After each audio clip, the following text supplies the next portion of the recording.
Welcome, the day is done. It is time now to let the noise of your world fade into silence. Find your most comfortable position, and for the next few moments, simply relax. Tonight's Odyssey is about to begin, but be warned. This is not a gentle story. This is Sparta. Tonight, you will not just learn about the most feared warriors of the ancient world, You will become one, from the brutal judgment at birth, through the crucible of the Agoge, to the final, glorious stand at Thermopylae. You will live the life of a Spartan. Whether you are here for a story to captivate your mind, or a grand narrative to accompany you to sleep, your journey starts now. If you enjoy these odysseys, subscribe, and join us every time we travel to the past. Now let us begin. The year is 510 BCE, and you have just taken your first breath in the ancient city-state of Sparta. Nestled in the valley of the Eurotas River, surrounded by the imposing peaks of Mount Tagat. But your life does not begin with celebration or joy. It begins with judgment. You are only hours old, still slick with the waters of birth, when rough hands lift you from your mother's exhausted embrace. She does not protest. She knows. The law knows that this moment was always coming. Her eyes follow you with a mixture of desperate hope and terrible resignation as you are carried from the darkened birthing chamber into the harsh light of day. The men who examine you are members of the Gerousia, the council of elders who govern Sparta alongside the two hereditary kings. These are men whose faces have been carved by decades of war, whose bodies bear the scars of countless battles, whose eyes have witnessed the rise and fall of generations of warriors. They have seen strong infants grow into weak men, and seemingly frail babies become legendary heroes. They trust nothing but what their experienced hands and eyes can verify. You are laid naked upon a cold stone table, in the public bathhouse, where the light is best and the judgment most severe. The eldest of the examiners, a man whose white beard flows like a river of snow down his bronze chest, begins his inspection. His fingers, gnarled but surprisingly gentle, probe your tiny limbs, testing for strength, checking for deformity. He examines your spine, running a practiced thumb down each vertebra, searching for any curve or weakness that might manifest in later years. Your skull is measured, your chest expansion observed as you cry. They listen to the quality of your wails, is their strength in them, or the wheeze of weak lungs. Behind these men, your father stands in rigid silence. He is a Spartiate, a full citizen warrior, and his bronze armor gleams in the afternoon sun, streaming through the high windows. His face betrays nothing, but you will learn years later that inside, his heart pounds like a war drum. He has already lost one son to this judgment, a boy whose left foot was twisted inward, deemed unfit for the phalanx. That child was taken to the Apatata, the place of rejection at the foot of Mount Tagatas, and left to die of exposure or be devoured by wild animals. Your father never speaks of him, but sometimes you will catch him staring at the mountain with eyes that seem to see through stone. The examination continues with methodical precision. They test your reflexes, watching how your tiny fists clench, how your legs kick. One elder drops a bronze disc near the table, creating a sharp, ringing sound. You startle and cry, louder good. Your hearing is intact. They pass a torch flame near your eyes, not close enough to harm, but sufficient to test your vision as your pupils contract. Every response is noted, evaluated, weighed against the centuries of Spartan military tradition. Your mother waits in an adjacent room, and though the walls are thick, she can hear your cries. She sits with the other women who have recently given birth, some clutching healthy infants who have already passed judgment, others sitting in hollow-eyed silence, their arms empty, their children condemned. The waning is agony. She knows that if you fail this test, she will never hold you again. There will be no funeral, no burial rites. You will simply cease to exist in the eyes of Sparta, as if you had never drawn breath at all. The eldest examiner now performs the final and most crucial test. He lifts you high above his head, holding you suspended in the air as you wail and flail your limbs. He is checking your spirit, your will to fight, even in distress. A weak child might go limp, might surrender to fear, but you rage against the empty air, your tiny fists beating at nothing, your legs kicking with surprising force. The elder's weathered face cracks into what might almost be called a smile, the first and last time you will see such an expression from a member of the jury. He lowers you carefully and nods to his fellow examiners. They confer in low voices, using words you cannot yet understand but which seal your fate to rear. You have passed. Ju will li. Your father's shoulders relax almost imperceptibly, the only sign of his relief. He steps forward to receive you, wrapping your naked form in his red cloak, the same cloak that has seen him through 20 years of warfare, stained with the blood of Sparta's enemies, and perhaps a few drops of his own. This is your first swaddling, your first embrace by the state you will serve until death. As you are carried back to your mother, you pass another father leaving the bathhouse. His face is a mask of stone, but his eyes are those of a dead man. In his arms is a small, still bundle. He walks toward the mountain path that leads to the Apathatai. No one speaks to him. No one offers comfort. In Sparta, weakness is not mourned, it is eliminated. Your mother receives you with tears. She quickly blinks away. Spartans do not weep, not even in joy. She examines you herself, her hands trembling slightly as she traces the limbs that the elders have approved. She whispers your name for the first time. Like Agoge, after the legendary lawgiver who created the system that has just spared your life. It is a name heavy with expectation, a name that carries the weight of Spartan tradition. But even as she holds you, even as she offers you her breast for your first feeding as an accepted Spartan citizen, she knows the clock has begun ticking. She has 7 years just.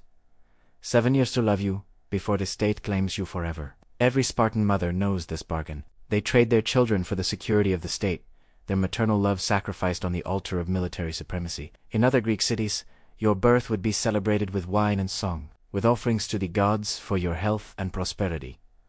Here, there is only quiet acceptance. You have passed the first test, but it is merely the beginning. Every day of your life will be a test.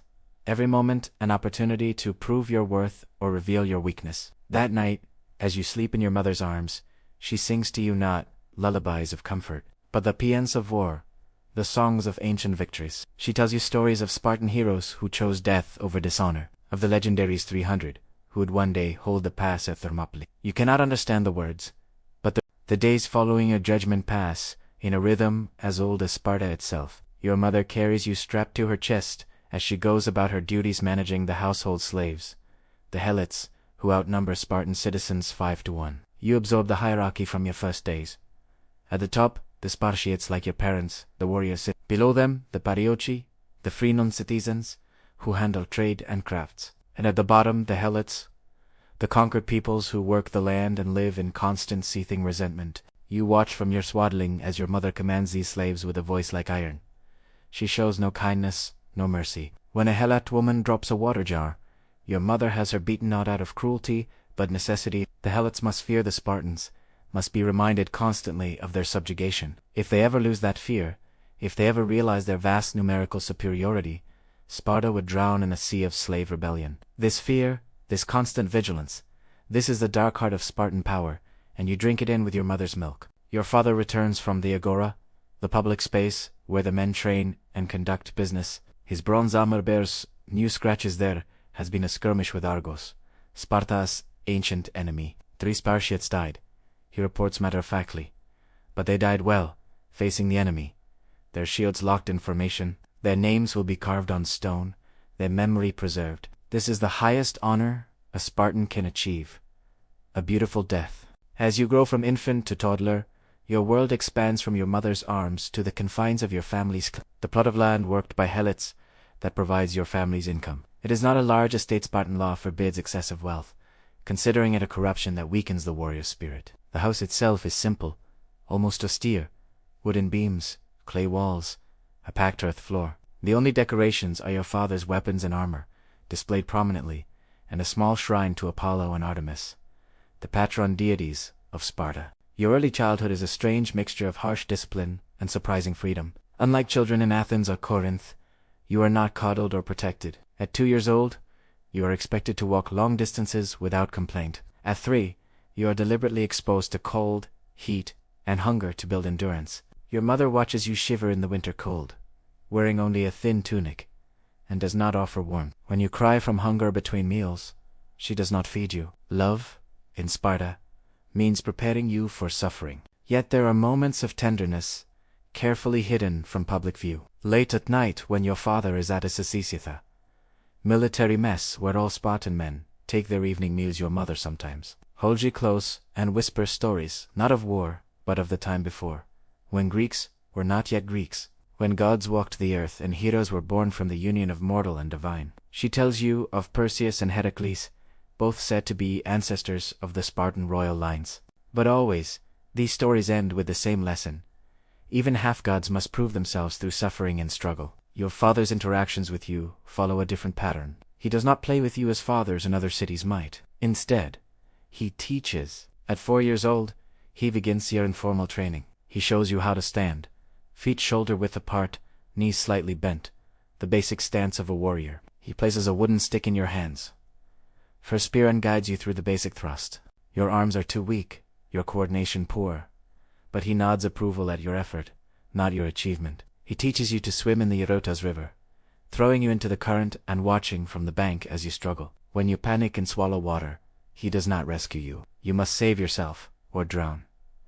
This is the Spartan way. You learn to kick, to pull with your arms, to fight the current that would drag you under. When you finally drag yourself onto the bank, gasping and shaking, he simply says, again. The lessons are not merely physical. He teaches you the names of Sparta's enemies: Argos, Athens, Thebes, Corinth. He explains the geography of the Peloponnese, drawing maps in the dirt with a stick, showing you the mountain passes that protect Sparta, the routes armies might take to invade. You are 5 years old, and you are already learning strategy. Your mother, meanwhile, prepares you in different ways. She teaches you songs, not children's rhymes, but the paeans sung before battle, the hymns to Apollo the Protector. She teaches you to read, not from books of poetry or philosophy, but from the lists of Sparta's war dead, the names of heroes carved in stone. Each name has a story, and she makes you memorize them all. But it is the emotional preparation that is perhaps most cruel and necessary. She begins to distance herself from you as your 7th birthday approaches. Her embraces become less frequent,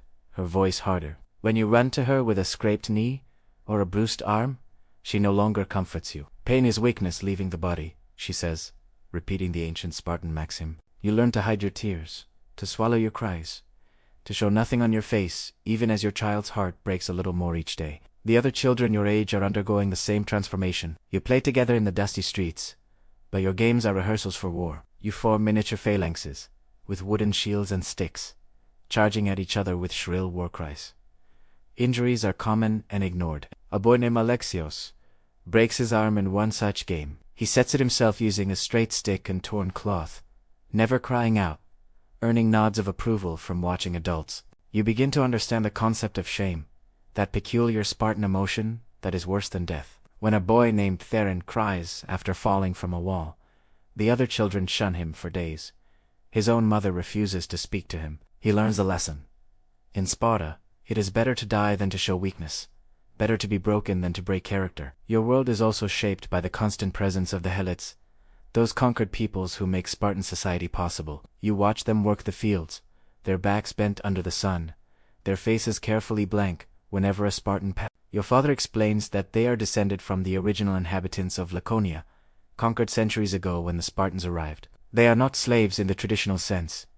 They cannot be bought or sold, but they belong to the land, and the land belongs to Sparta. Once a year during the Cryptia, which you will participate in when you are old or young, Spartan warriors are sent out to kill helots, not as punishment for any crime but as a reminder of Spartan dominance and as practice for the young warriors. You see the fear in helot eyes whenever they look at Spartan children, knowing that these innocents will grow into their executioners. This systematic terror is necessary, your father explains, because the helots outnumber Spartans so greatly. In the fields around Sparta, there are perhaps 5 or 7 helots for every Spartan citizen. If they ever organized, ever overcame their fear, they could overwhelm their masters through sheer numbers. So the fear must be maintained, refreshed with blood each year, a careful balance of terror that keeps the system functioning. You are 6 years old when you witness your first public flogging. A helot has been caught stealing grain, a crime punishable by death in any other Greek city. But in Sparta, the punishment is more elaborate,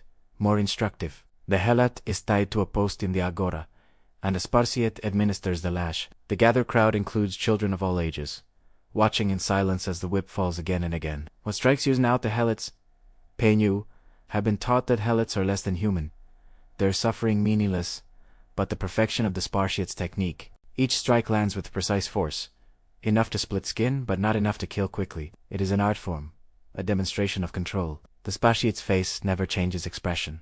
His arm never wavers in its rhythm. This is what you must become. A perfect instrument of violence, emotionless and precise. As your 7th birthday approaches, The atmosphere in your home becomes increasingly tense. Your mother begins preparing your things, not that you will take much with you. A single cloak, a pair of sandals, nothing more. The Agoge will provide everything else, or more accurately, will teach you to provide for yourself or do without. Your father increases your training, pushing you harder. The wooden spear is replaced with a heavier one, weighted with lead. Your swims in the Eurotas become longer against stronger currents. He teaches you to find your way in darkness, blindfolding you and leaving you in the hills outside the city, forcing you to navigate home by sound and smell and instinct. One night, perhaps a month before your 7th birthday, your father does something unusual. He takes you to the temple of Artemis Orthia, a place that will feature prominently in your future suffering. The temple is dark, lit only by a few oil lamps. At the altar stands a wooden statue of the goddess, ancient and worn, supposedly brought to Sparta by Orestes himself after the Trojan War. Your father kneels before the altar, and you kneel beside him. He speaks, not to you but to the goddess. Artemis, huntress and protector, I bring you my son. He carries my blood and my name. In days to come, he will bleed on this altar in your honor. He will suffer for Sparta's glory. I ask not that you spit in pain, but that you grant him the strength to endure it without shame. Then he turns to you, and in the flickering lamplight, you see something in his eyes you have never seen before, a deep, profound sadness quickly suppressed. He places his hand on your small shoulder, his grip firm but gentle. Lycurgus, he says, using your name formally, as one Spartiate addressing another, in a month's time, you will leave our house and become property of the state. You will suffer as I suffered, as my father suffered, as all Spartan men have suffered for generations. You will want to die. You will beg the gods for death, but you will not die, because you are Spartan, and Spartans endure.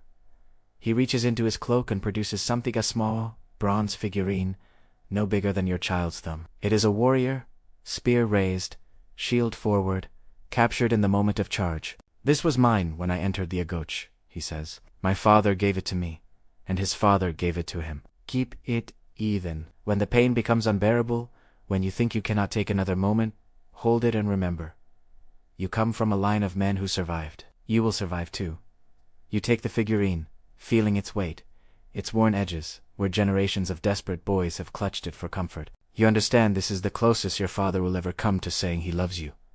The final weeks pass in a blur. Your mother becomes almost a stranger, speaking to you only to issue commands or corrections. This is Merki. You will understand later she is teaching you not to need her, not to miss her comfort when it is forever withdrawn. The other mothers do the same with their sons. The boys who will enter the Agoge with you begin to cluster together, drawn by shared fate. You meet Alexios, the boy who set his own broken arm, and find in him a kindred spirit. There is Theron, who has redeemed himself from his shameful crying through acts of reckless courage. There is Nicomet, small for his age, but fast as a striking snake, and Brasidas, already large and strong, who seems born for war. Together, you roam the streets of Sparta in your last days of freedom. Though freedom is perhaps the wrong word. You have never been free from birth. You have belonged to Sparta. But these last days of childhood, Sukasides, have a poignant quality. You steal pomegranates from orchards, not from hunger but to practice for the stealing you will need to do to survive in the Agoge. You fight with other gangs of boys, testing your strength and courage against theirs. One day, you and your companions climb Mount Tagutos, drawn by morbid curiosity, to see the place of rejection where malformed infants are exposed. The path is treacherous, winding through thick forest and loose stone. As you climb, you imagine the fathers who have walked this path carrying their rejected sons, the weight of that small burden growing heavier with each step. When you finally reach the place, it is surprisingly small, just a cliff-top clearing with a view of the valley below. There are no bones visible, no evidence of the countless infants who have died here. Nature has reclaimed them, absorbed them into the mountain itself. But there is something in the air, a heaviness, a sense of accumulated sorrow that even your child's mind can perceive. Alexios speaks first. My brother died here. You all knew he had a brother who failed the inspection, but none of you knew, he remembered. I was only 3, but I remember. He had a twisted spine. My father carried him up here himself. My mother wanted to come, but it is forbidden. Only the father can make this journey. You stand in silence, contemplating how close each of you came to this fate. A slightly weaker cry, a moment's hesitation in your infant reflexes, and you would have died here before your life truly began. The mountain wind howls through the clearing, and for a moment, it sounds like the cries of all those rejected children, calling out for the lives they never got to live. As you descend the mountain, none of you speak. You have seen the alternative to the suffering that awaits you, and you understand that, brutal as the Agoge will be, you are the lucky ones. You have been chosen to suffer and survive rather than be discarded and forgotten. The night before your 7th birthday arrives too quickly. Your mother prepares a final meal, simple fare, as always in Sparta, but more than usual, black broth, the infamous Spartan staple made from pork, blood, and vinegar that outsiders find revolting but which you have grown to tolerate. Barley bread, hard and coarse. A few olives, a piece of cheese from goat's milk. She watches you eat in silence. Your father is absent. Adis. As always, this is deliberate. Final separation should not be marked by ceremony or emotion. You will simply leave in the morning, and that will be that. Your parents will continue their lives, and you will begin your transformation. That night, you lie on your simple straw mattress for the last time. Tomorrow, you will sleep on the ground. You clutch the bronze figurine your father gave you, feeling its edges cut into your palm. You try to memorize the feeling of being in a house, of having a bed, of being, in some small way, an individual rather than merely a component of the Spartan military machine. You think of the boys who have gone before you into the Agoge. Some have emerged as warriors, their names now carved in stone monuments to Spartan glory. Others have died in training, their bodies broken by the relentless brutality. Still others have fled, choosing exile and disgrace over continued suffering. These last are never spoken of, their names erased from memory as thoroughly as if they had died at the apocalypse. Sleep, when it finally comes, brings dreams of running through forests, across rivers, over mountains. You are being chased by something you cannot see, something that gets closer with each passing moment. You wake just as it catches you, and in the pre-dawn darkness you realize the thing chasing you is your future self, the hardened, scarred, emotionless killer you must become to survive. The morning of your 7th birthday dawns gray and cold, a thick mist rising from the Eurotas River to shrewd Sparta in ghostly white. You wake before your mother comes for you, lying still on your straw mattress, savoring these last moments in the only home you have ever known. Through the thin walls, you can hear other households stirring. Other boys your age are waking to the same fate. Your mother enters your small room without knocking. She carries your day clothes, a simple tunic that you will wear to the Agoge, and likely never see again. Her face is a mask of stone, but her hands tremble slightly as she helps you dress. Neither of you speaks. What words could capture this moment? What comfort could be offered that would not be a lie? She has prepared a small bundled red cloak that will mark you as Spartan, worn thin but serviceable, and a pair of sandals that will not last a month in the Agoge. Nothing else is permitted. No toys, no comforts, no reminders of home. You must arrive at the Agoge with nothing and become nothing before you can be rebuilt as something useful to Sparta. Your father appears in the doorway, already in his bronze armor, though there is no battle today. Perhaps he wears it as a reminder to himself or to you of what all this suffering is for. He surveys you with the critical eye of a warrior assessing a weapon. You stand straighter under his gaze, chin raised, shoulders back.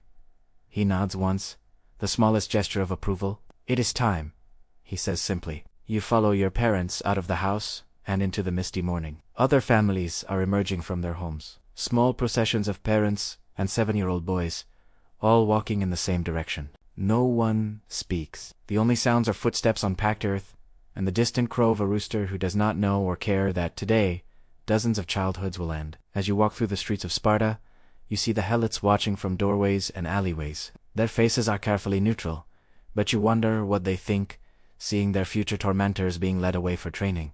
Do they pity you?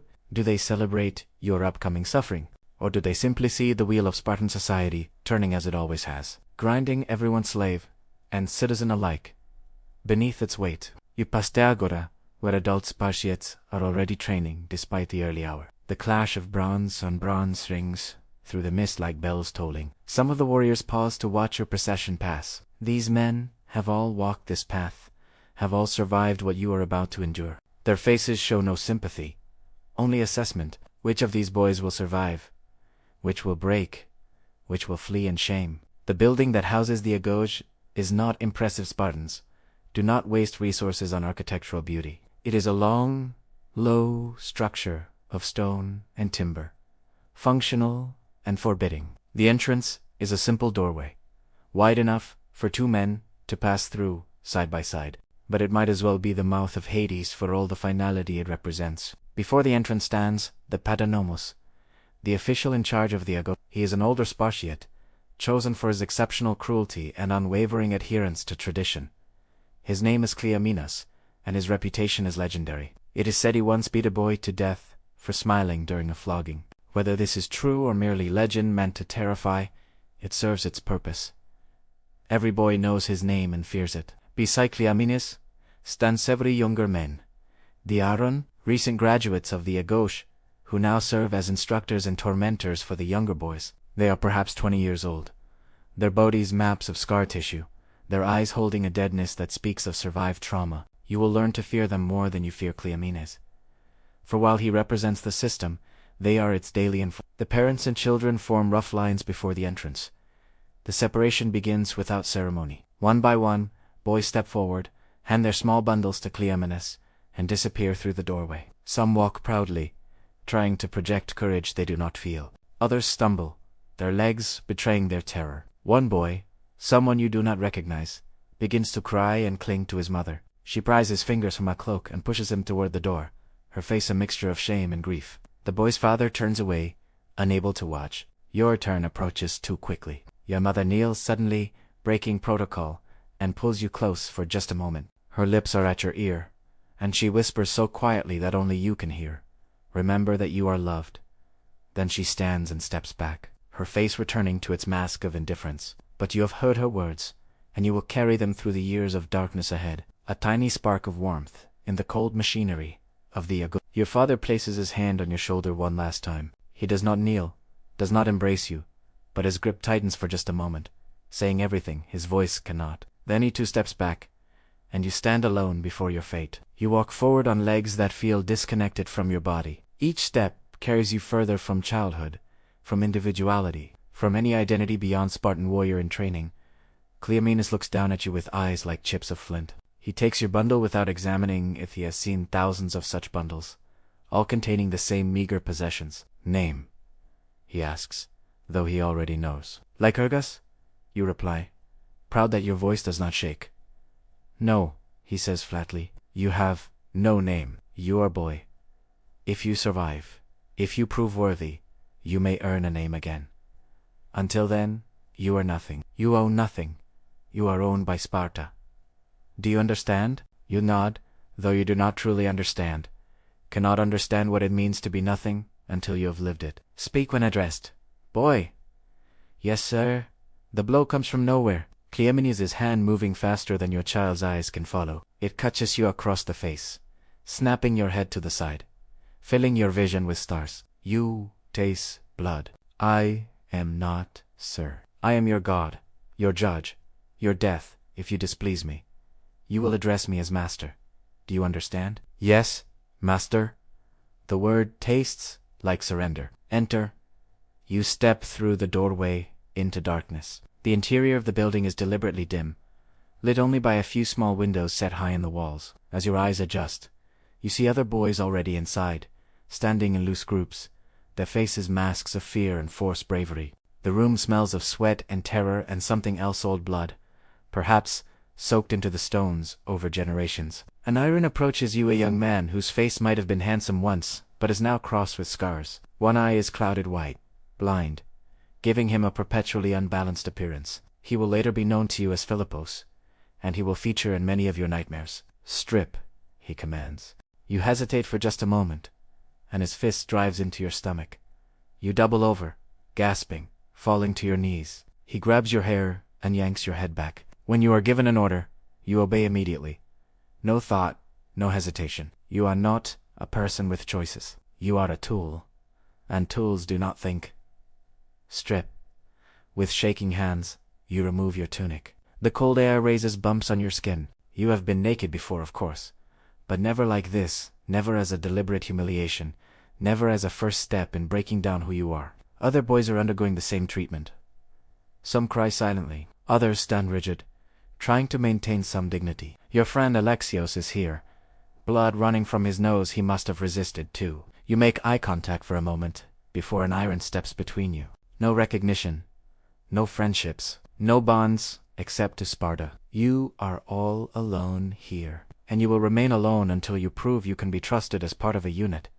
But even as he says this, you know it is not entirely true. The older boys, the ones in their second or third year, move in small packs. They have formed bonds, alliances necessary for survival. But those are earned through shared suffering, not brought from the outside world. Your clothes are gathered and thrown onto a fire burning in a brazier at the center of the room. You watch your tunic consumed by flames, the last thing your mother made for you, turning to ash and smoke. Around you, other boys watch their own possessions burn. One boy lunges forward, trying to save something, a small toy perhaps, hidden in his clothing. The Aranis descend on him like wolves, beating him until he stops moving. He is dragged away, and you never see him again. Your first lesson. Attachment to anything but Sparta is weakness, and weakness is death. Cleamenes enters and surveys the room full of naked, shivering boys. His lips curl in what might be satisfaction or disgust. You are here to become warriors, he says, his voice carrying easily through the silent room. Most of you will fail. Some will die. Some will flee in shame. Those few who survive and graduate will have earned the right to call themselves Spartan. He pauses, letting the weight of his words settle. Your training begins now. What follows is your first taste of the systematic brutality that will define the next 13 years of your life. You are made to run naked, barefoot through the streets of Sparta. Citizens watch from doorways, their faces impassive. This is tradition. They all ran this same route on their first day.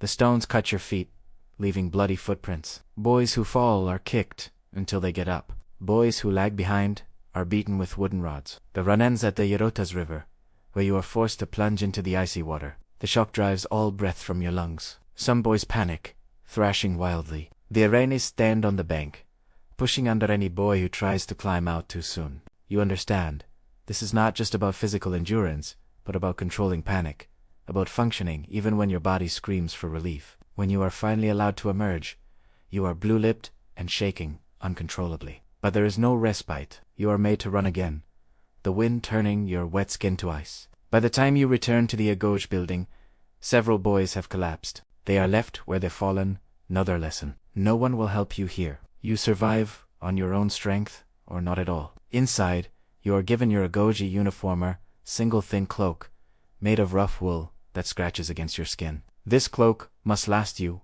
an entire year. If it tears, you will mend it yourself or go without. If it is stolen, you will steal another or freeze. The cloak is deliberately insufficient, providing neither real warmth nor protection. You will learn to generate heat through movement, to huddle with others for warmth, despite the prohibition against friendship. To find ways to survive that the rules do not explicitly forbid, you are assigned to a barracks room with 20 other boys your age. The room is bare stone, no beds, no furniture, only hard-packed earth covered with a thin layer of reeds that you will learn to gather yourself from the riverbanks. Each boy claims a small section of floor. This is your entire world, now a space no larger than a grave. That first night is the longest of your young life. You lie on the cold ground, your body aching from the day's abuse, your stomach cramping with hunger. You have not been fed and will not be until tomorrow. Around you, boys cry quietly, trying to muffle their sobs so the Aranis will not hear. You clutch the bronze figurine your father gave you,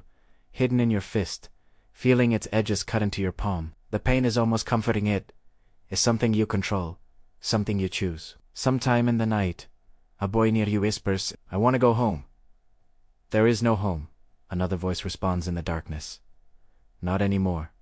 This is the truth you must accept. The boy you were this morning, the one who had parents, and a name and a future that might have included choices, that boy is dead. You are being reborn through suffering, transformed through systematic brutality into something useful to the state. The days that follow blur together into a continuous stream of pain and deprivation. You wake before dawn to the sound of bronze on bronze and iron beating a shield to rouse you. You have moments to dress in your single cloak and form ranks in the courtyard. Any boy who moves too slowly is beaten. You learn to sleep partially dressed, to position yourself near the door, to wake at the slightest sound. Physical training begins immediately and never truly ends. You run until boys vomit, 10 run more. You perform exercises that seem designed solely to cause pain, holding heavy stones above your head until your arms shake, and fail, maintaining a seated position against a wall until your legs give out, hanging from wooden beams until your grip loosens and you fall. The Aranis watch with critical eyes, noting who fails first, who shows weakness, who helps another boy despite the prohibition against it. Combat training starts not with technique, but with brute. You are made to fight each other with no instruction, no rules except that you cannot kill or permanently maim. Boys pair off and beat each other bloody while the Aranis critique your aggression or lack thereof. You learn that hesitation earns you a beating from both your opponent and the instructors. You learn to attack without thought, to suppress your natural empathy, to see other boys not as fellow sufferers, but as obstacles to overcome. Your friend Alexios is paired against you on the third day. You have avoided each other until now, trying not to acknowledge your previous connection, but as you face each other in the fighting circle, you see recognition in his eyes. For a moment, neither of you moves. Fight or be flogged, Philippos says coldly. Alexios strikes first, his fist catching you in the jaw. The blow is pulled. He could have hit harder, but you understand the message. We do what we must to survive. You respond in kind, and soon you are rolling in the dirt, trading blows that are real enough to satisfy the RNS, but not quite as vicious as they could be. It is your first lesson in the secret accommodations boys make to preserve some humanity within the system. But such accommodations are dangerous. A boy named Cletus is caught sharing his meager food ration with a smaller, weaker boy who is starving. Both are flogged publicly, 20 lashes each. The smaller boy does not survive his punishment. His body is left in the courtyard for a full day as a reminder. Compassion is weakness. Weakness is death. The food, when you receive it, is deliberately insufficient. A small portion of barley gruel in the morning, sometimes a piece of bread at midday, and the infamous black broth in the evening. The portions would barely sustain a child at rest. For boys undergoing constant physical training, it is slow starvation. Your body begins to consume itself, muscle giving way to sinew, baby fat disappearing entirely. Within a month, you can count your ribs, see the bones of your hips protruding. This starvation is not accidental or careless, it is calculated. You are being taught to function while hungry, to think despite deprivation, to steal and scavenge to survive. The Aranis make it clear. Supplementing your rations through theft is not only permitted, but expected.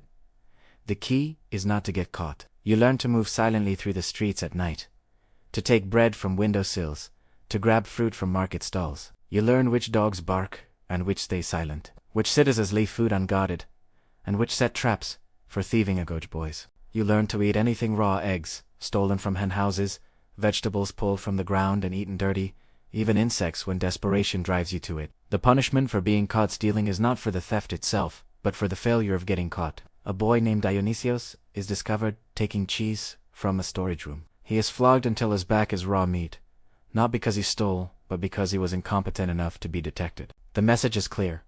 Sparta needs warriors who can move unseen, who can infiltrate enemy camps, who can survive behind enemy lines. Theft is training. One night, desperate with hunger, you attempt to steal a fox from a pen, thinking to kill and eat it. But the fox, wild and vicious, bites deep into your hand and will not let go. You hear someone approaching, and have a choice: cry out and be discovered, or endure in silence. You pull your cloak over the fox, hiding it against your chest, and stand still as a Spartiate passes by. The fox claws and bites at your stomach beneath the cloak, tearing flesh, but you make no sound. Only after the man has passed do you manage to strangle the animal with your free hand. You skin and eat the fox raw, there in the darkness, your own blood mixing with its meat. The wounds on your stomach become infected and weep pus for weeks. But you tell no one, show no sign of pain. This is perhaps your first true victory, not over the fox, but over your own weakness. As the months pass, the training intensifies. You are taught the basics of combat: how to hold a spear, how to move in formation, how to use a shield not just for your own protection but as part of the interlocking wall of the phalanx. But more than techniques, you are taught mindset. An iron named Lysander, scarred from forehead to chin, lectures you. In battle, you will want to run. Every instinct will scream at you to flee. This is natural. Animals run from danger, but you are not animals. You are not even men. You are components of the phalanx, and the phalanx does not retreat. The man to your right depends on your shield for protection. If you run, he dies. His death makes the man next to him vulnerable, and so on, until the entire line collapses. One coward can destroy an army. This is why we train you, thus not to make you brave, but to make cowardice impossible. You will fear your brother's contempt more than enemy spears. You will choose death over dishonor, because dishonor is worse than death.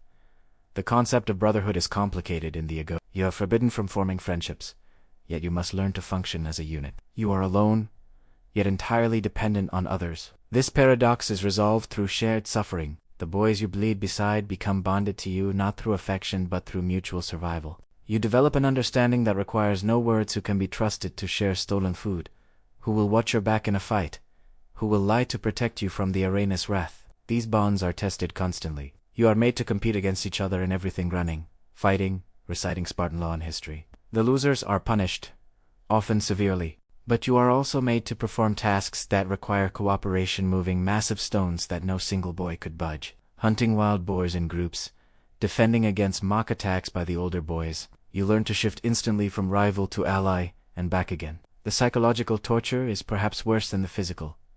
You are never safe, never allowed to relax. The Iranes appear at random times, demanding immediate obedience to arbitrary commands. Stand on one leg until told otherwise. Hold your breath and count as high as you can. Remain perfectly still while they pour cold water over you. Any failure, any hesitation, any sign of rebellion is met with violence. Sleep deprivation is constant. You are woken multiple times each night for inspections, for forced marches, for punishments both earned and arbitrary. You learn to fall asleep instantly when opportunity allows, to rest while standing, to function on fragments of sleep caught between torments. Your mind begins to fray at the edges, reality blurring with exhausted hallucinations. One night, delirious with fatigue, you see your mother standing in the corner of the barracks. She reaches out to you, calling your name, your real name. Not boy.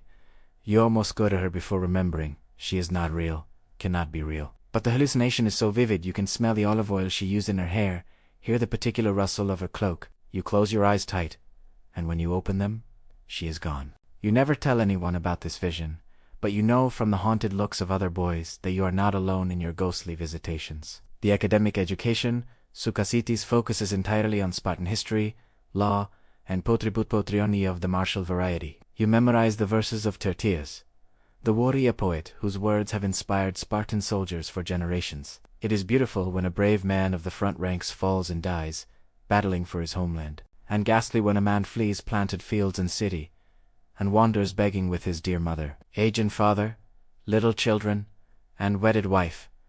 You learn these words by rote, repeating them until they become part of your breathing, your heartbeat. But more than memorization, you are taught to internalize them. Death in battle is beautiful. Flight is ghastly. These are not opinions but facts, as immutable as the mountains that surround Sparta. You learn the stories of Spartan heroes, but not as entertainment, as instruction. The tale of Atriadas, the sole Spartan survivor of the Battle of Champions, who was so ashamed to return to Sparta as the only survivor that he killed himself on the battlefield. The story of the Spartan mother who, when told her 5 sons had died in battle, asked only, "Did we win?" These are your role models, your aspirations. Music and dance are part of your training, though nothing like the artistic pursuits of other Greek cities. You learn the war dances, the rhythmic movements that build the coordination needed for phalanx warfare. You sing the paeans, the hymns to Apollo that Spartan armies sing as they advance into battle. Your voice, which began as a child's soprano, cracks and breaks as your body changes, deepening into something harder, more suitable for war cries than lullabies. The religious training is intense and specific. You learn the proper sacrifices to make before the battle, how to read omens in the entrails of goats, the prayers that must be said to ensure victory. But more than the formal religion, you are taught the Spartan interpretation of divine will. The gods favor the strong and despise the weak. Your suffering pleases them. Your endurance proves you worthy of their attention. The festival of Artemis Orthia becomes a defining moment of your first year. This is when boys are flogged publicly at the altar, competing to see who can endure the most lashes without crying out. The blood that flows is an offering to the goddess, proof of Spartan devotion. You are too young to participate this year. That honor is reserved for older boys, but you are made to watch. The older boys, some barely in their teens, stand naked before the altar as priests and Aranes take turns with the whips. The crowd gathers. Citizens, women, even helots are permitted to watch this display. The boys' faces are masks of determination as the lashes fall. Blood runs down their backs, pools at their feet. Some pass out but remain standing, held up by pure will. The winner, a boy named Pausanias, who endures 40 lashes without a sound. He's carried away more dead than alive, but crowned with olive leaves, like an Olympic victor. You understand that next year, this will be you. The thought terrifies you, but you also feel a strange anticipation. To be flogged at the altar is to participate in something greater than yourself, to add your blood to centuries of sacrifice. It is horrible and holy simultaneously. As your first year in the Agoge draws toward its close, you can barely recognize the boy who entered this place. Your body has been stripped down to its essential components in muscle, bone, and will. Your mind has been reprogrammed to suppress every natural instinct except survival and obedience. You have watched boys die. From bethinks, from exposure, from starvation, from the sheer grinding misery of existence here. Each death is treated as a failure not of the system, but of the individual. They were too weak. They did not deserve to be Spartan. But you have survived. You have stolen, and fought, and endured. You have learned to find pride in your suffering, to see each day survived as a victory. The bronze figurine your father gave you is now worn smooth from your grip, its features indistinguishable, but you keep it still, hidden, your only connection to a life before this. One night, near the end of your first year, something unusual happens. Cleomenes himself enters your barracks after dark. The boys wake instantly, standing at attention, despite their exhaustion. He surveys you all with his cold eyes, then speaks. You have survived 1 year. This means nothing. A rat can survive a year. The question is whether you can become something more than survivors. Tomorrow begins your 2nd year. The training will intensify. The punishments will increase. Some of you will break. This is acceptable. Sparta needs only the strongest.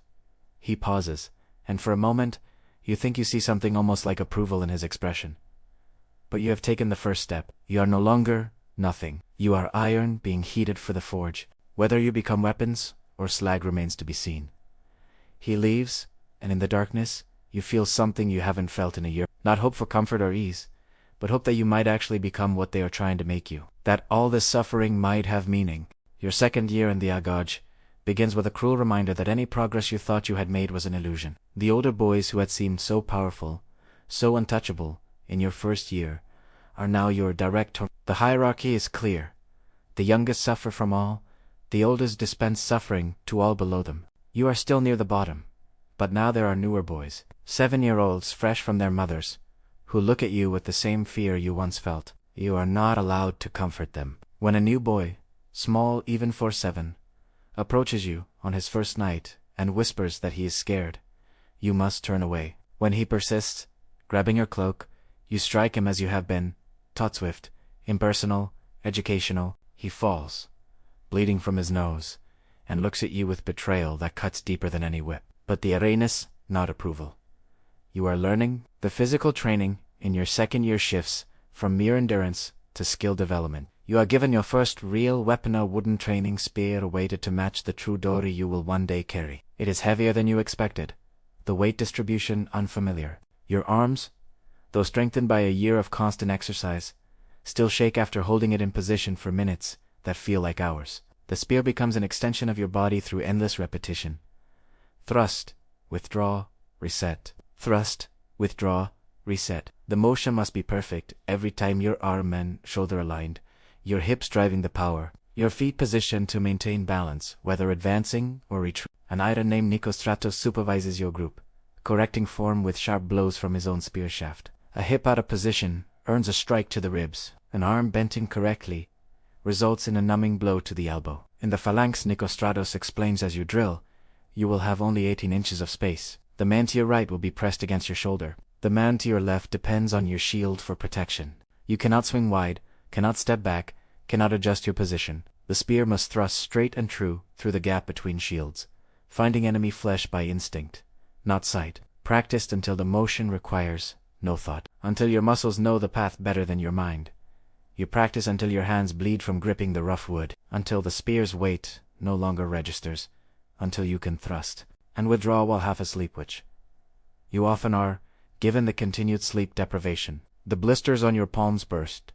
Reform bursts again, eventually becoming calluses thick as leather. Your right shoulder, bearing the constant strain of the thrusting motion, develops differently from your left. You are being physically reshaped by your role. Shield work begins simultaneously. The aspis you trained with is a smaller, lighter version of the full Hopland shield, but it still weighs enough to make your arms scream after minutes of holding it in position. The shield is not merely defensive, it is half your offensive capability in the phalanx. Its rim can crush windpipes, its face can slam into enemies, its weight can pin a fallen foe, while your spear finishes him. But more than its combat applications, the shield carries profound symbolic weight. This spear, Lysando tells you, during one training session, is yours. If you lose it in battle, you have lost a weapon. But this shield protects the man to your left. If you lose your shield, you have betrayed your brother, your unit, your city. A Spartan who returns without his shield is no Spartan at all. The phrase that will echo through your entire life is first spoken here either with it or on it. Return carrying your shield in victory, or return carried dead upon it. There is no third option. Combat training escalates from the crude brawling of your first year to something more systematic and infinitely more brutal. You learn the vulnerable points of the human body, where to strike to cause maximum damage with minimum effort. The soft tissue of the throat, the delicate bones of the knee, the cluster of nerves below the ear. You practice on each other, pulling strikes at the last moment, but sometimes not pulling them enough. Boys are injured constantly, broken noses, dislocated joints, cracked ribs that make breathing agony for weeks.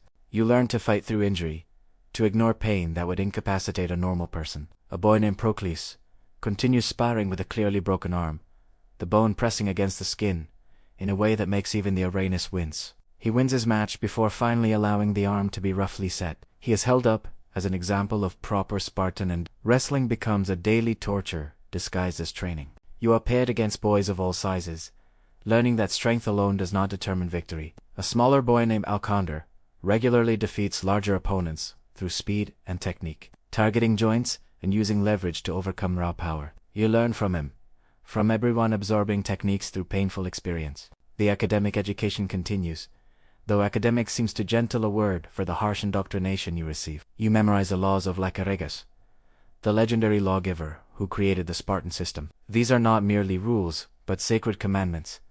No Spartan may engage in manual labor, that is for Heletsin.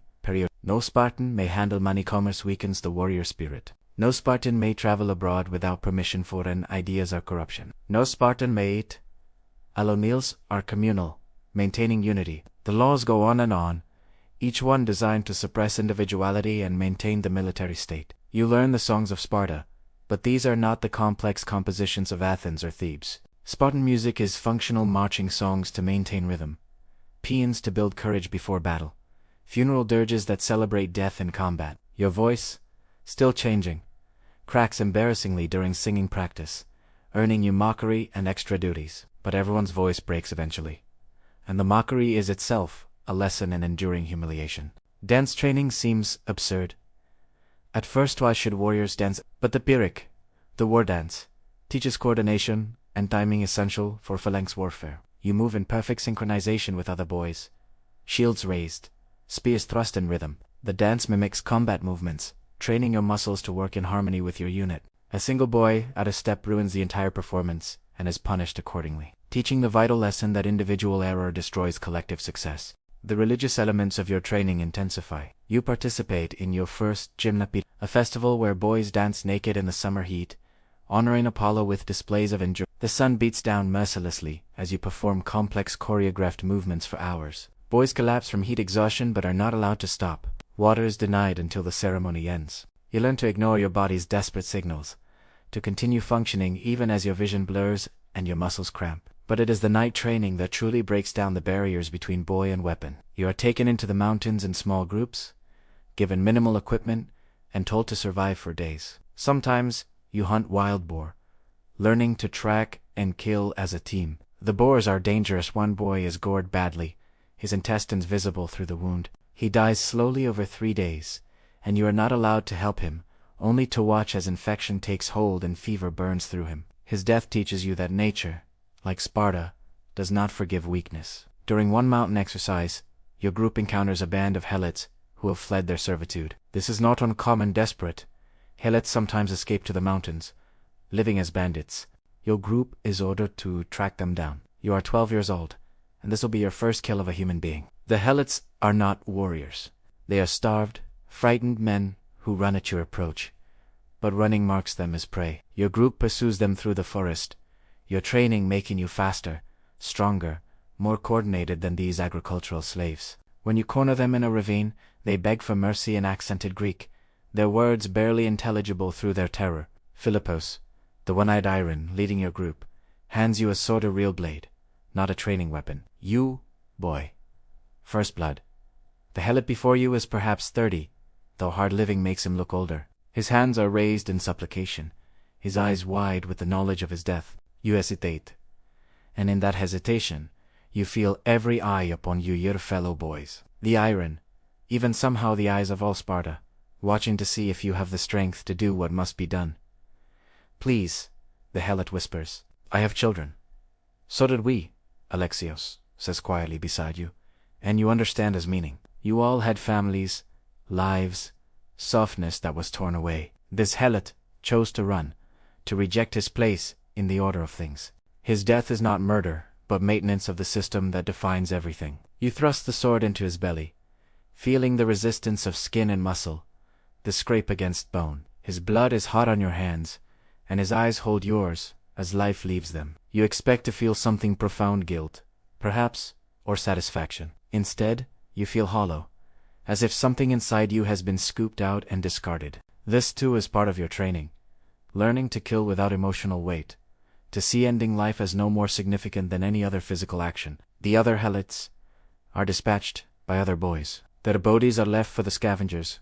They do not merit burial. You return to the Agoge with blood on your hands and a new understanding in your eyes. The Aranes treat you slightly differently now, with a fraction more respect. You have crossed a line that cannot be uncrossed. As you progress through your 3rd, 4th, and 5th years in the Agoge, the training becomes increasingly sophisticated. You learn formation fighting, the complex choreography of the fight. 8 ranks deep, shields locked, spears bristling forward like a bronze hedgehog. You drill endlessly will left, will right, advance, set to receive charge. The formation must move as one organism, each individual component subservient to the whole. You experience your first true phalanx collision during a training exercise. Older boys against younger. The impact is devastating. Shields crash together with a sound like thunder. The pressure from behind drives you forward. Spears seek gaps in the wall of bronze. You can barely breathe in the press of bodies, can see nothing but the helmet of the man in front of you. Someone's spear point finds your thigh, drawing blood, but you cannot fall, cannot even bend to clutch the wound. The phalanx holds you up, even as it crushes you. When the exercise ends, you understand viscerally what you have only known intellectually. In the individual skill matters less than collective discipline. The formation is everything. Break it, and you all die. Hold it, and you are invincible. By your 13th year, your 6th in the Agoge, your body has been completely transformed. You are a lean muscle over bone, not an ounce of fat anywhere. Your hands are weapons calloused, scarred, capable of crushing a windpipe, or wielding a spear for hours, without cramping. Your feet are tough as leather from years of running barefoot over stone and thorn. Coal that would kill a soft city dweller barely registers to you, but the physical transformation is nothing compared to the psychological. You think differently now, process the world through a filter of tactical assessment. When you enter a space, you automatically note exits, defensive positions, potential weapons. You evaluate every person you meet as a potential threat or asset. You have learned to show nothing on your face, regardless of what you feel insidious. Indeed, you feel anything at all anymore. The bonds between you and your mates have evolved from desperate alliances of survival to something deeper. You would die for Alexios, for Nicomedes, for Brasidas, not out of love, but out of something harder to define, a recognition that you are parts of the same machine, that their survival ensures yours, that together you are more than the sum of your parts. This is not friendship as other Greeks understand it. It is something forged in shared trauma, tempered in common purpose. The sexual element of your training begins around your 14th year. Older youths, those in their late teens, select younger boys as their particular charges. The relationship, called Irasis and Ero, is meant to be educational. The older boy, teaching the younger, not just martial skills, but proper Spartan behavior and values. These relationships often become physical, though this is neither mandated nor forbidden. It is simply another aspect of the complete submission of the individual to the needs of the state. Your Iras is a 17-year-old named Demeritas, scarred and silent, who teaches through example more than words. Under his guidance, you refine your spear technique, learn to read the battlefield, understand the subtle politics of the Agoge hierarchy. The physical aspect of your relationship is rough, functional, without tenderness like everything in Sparta. It serves a purpose beyond pleasure. You learn to endure this too, to find strength, even in submission. Some boys resist these relationships, clinging to some last vestige of personal autonomy. They are broken systematically. A boy named Hyperion refuses his assigned arrests, and is subjected to a campaign of isolation and punishment that leaves him He eventually submits, but something in his eyes never quite focuses again. You learn. In Sparta, the individual will must always yield to institutional demands. The cryptia looms in your future, the secret service, where the most promising Agoge students are sent to terrorize the Helot population. You know, older boys who've returned from their service changed, something dark and permanent in their expressions. They do not speak of what they did, but rumors circulate. Helots murdered in their beds, families destroyed to prevent organization, random terror inflicted to maintain the climate of fear. You understand now that everything you have endured has been preparation for this role. You are not just learning to be a warrior, but an instrument of state terror, a guardian against the constant threat of Helot uprising. The skills you have acquired moving silently, killing without hesitation, surviving independently are perfectly suited for this dark work. As you approach your 15th year, you participate in your first flogging at the altar of Artemis or Thea. You have watched for years, and now it is your turn to bleed for the goddess. You stand naked before the altar, gripping the stone with both hands, as the first lash falls across your back. The pain is extraordinary, worse than you imagined, liquid fire that spreads across your skin, but you make no sound. The crowd watches. Citizens, women, even foreign visitors come to see this famous Spartan ritual. Your mother is there, though you do not look at her. To acknowledge her would be to acknowledge weakness. The lashes continue 5, 10, 15. Your back is wet with blood. Your legs shake. Your vision begins to narrow to a tunnel, but you remain silent, thinking of all the boys who have stood here before you, all who will stand hereafter. You are a link in an unbroken chain, stretching back to the founding of Sparta. Your blood mingles with centuries of blood on this altar. 20 lashes, 25. Your legs give out, but you hold yourself up with your arms, refusing to fall. 30 lashes and the priest finally stops. You are carried away, more dead than alive, but you have not cried out. The crowd approves with quiet murmurs. You have proven yourself worthy of being Spartan. The scars on your back will never fully fade. A permanent reminder of this moment, when you chose honor over the release of screaming. Recovery is slow and agonizing. The wounds are treated with wine to prevent infection, the burning almost worse than the flogging itself. You lie on your stomach for days, unable to move without tearing open the partially healed cuts. But even in this extremity, training continues. You recite laws and poetry, practice weapon grips, maintain what physical conditioning you can. When you finally return to full training, you are different. The other boys look at you with new respect. You have bled on the altar and remained silent. You are no longer just boy. You have begun to earn back your name. The Aranes use it occasionally now. Like Orgas, demonstrate the thrust. It is the sweetest sound you have heard in 8 years. Your 16th year marks a fundamental shift in your existence within the Agoge. You are no longer a child being broken down, but a young man being built into a weapon. The training becomes less about endurance and more about perfection. Every movement must be precise, every action considered, every decision tactical. You are learning not just to fight, but to think like a Spartan warrior, to see the world through the lens of perpetual warfare. The weapons training intensifies to a level that would seem impossible to an outsider. You spend entire days practicing a single spear thrust, repeating the motion thousands of times until your muscles burn and fail, then continuing with your other arm. The Dori spear becomes so familiar that you feel incomplete without it. You learn to gauge distance instinctively, to know exactly how far your spear point can reach, to thrust through gaps barely wide enough for the blade. Your shield work evolves from simple defense to complex integration with your unit. You practice the atismos, the great push where the phalanx drives forward using shields as battering rams. The pressure is immense. 7 ranks of men behind you, all pushing forward, while you maintain your footing and keep your spear point level. Boys are injured constantly in these exercises, crushed ribs, dislocated shoulders, trampled when they fall. But the formation never stops for the fallen. You learn to step over writhing bodies without looking down. Sword training begins in earnest now. The Zephos, the short sword that serves as a secondary weapon when spears break, requires different skills. It is intimate warfare, close enough to see your enemy's eyes, to smell his breath, to feel his blood spray across your face. You practice with bronze blades, not quite sharp enough to kill easily, but certainly sharp enough to maim. The scars multiply across your body, a map of your education written in damaged flesh. Alexandros, your old companion from those first days, loses an eye during sword practice when a thrust slips past his guard. The blade catches him just above the cheekbone, destroying the eye and leaving a wound that will scar horribly. He does not scream, does not even fall. He finishes the bout with blood streaming down his face, defeats his opponent, and only then allows the wound to be treated. The destroyed eye is removed without ceremony, the socket cleaned and bound. Within a week, he is training again, learning to compensate for his altered depth perception. In Sparta, even permanent maiming is not an excuse to stop fighting. The psychological warfare training becomes more sophisticated. You learn not just to endure psychological pressure, but to inflict it. You practice the war cries that Spartan armies used to terrify enemies before battle, deep, rhythmic shouts that build in intensity until they become a wall of sound. You'll learn to advance in perfect silence, which can be even more unnerving than noise. You master the Spartan habit of laconic speech, brief, cutting responses that demonstrate contempt for verbose enemies. An Athenian diplomat visits Sparta and watches your training. He asks lengthy, flowery questions about Spartan military philosophy. Your group's leader, an 18-year-old named Cleom, responds to a particularly long-winded inquiry about Spartan courage with a single word.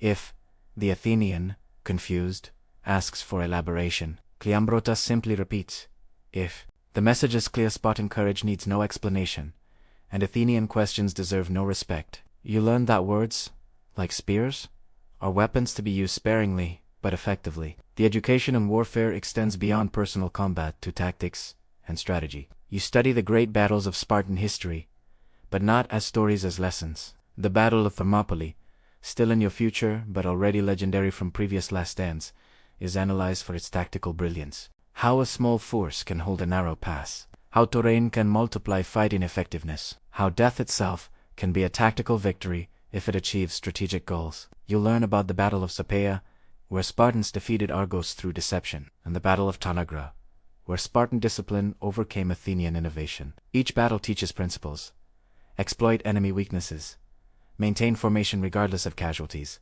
never retreat unless ordered by command. The lessons are carved into your memory through repetition and reinforced through practical exercises that recreate historical scenarios. But it is the training for the Cryptia that truly demonstrates how far you have traveled from the frightened 7-year-old who entered the Agoge. At 16, the most promising students are selected for preliminary training in this secret police force. You are chosen, along with Alexios, Nicomedes, and a handful of others. It is an honor that feels like a curse. The training takes place at night. Always. You learn to move through darkness as if it were day, to navigate by star and instinct. You practice approaching sleeping targets silently, standing over straw dummies that represent helots, learning where to strike for instant, silent death. The neck, severed windpipe, preventing screams. The kidney, causing shock and rapid blood loss. The heart, if you can reach it between ribs.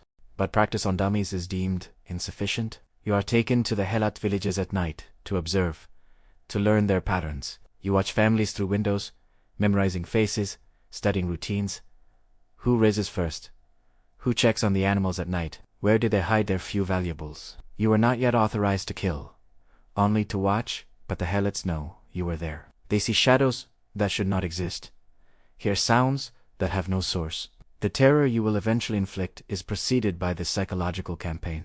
During one such reconnaissance, you observe a helot family sharing a meager meal. The father tells his young son a story, not a Spartan tale of glory, but an older story, from before the conquest, when his people were free. It is sedition, punishable by death, but in the supposed privacy of their home, they dare to remember. You could report them, should report them, but something stays your hand. Perhaps it is the way the boy looks at his father, with the same mixture of fear and love you once felt for your own father. You say nothing, but you remember the family's faces. One day, you may have to kill them, but not today. The moral complexity of your role begins to weigh on you in ways the physical training never did. You are being trained to maintain a system of terror against people whose only crime was being conquered centuries ago. The helots work the land, provide the food that sustains Sparta, yet they must be kept in constant fear. You understand the logic: they outnumber Spartans dramatically, and only fear keeps them from uprising. Buta.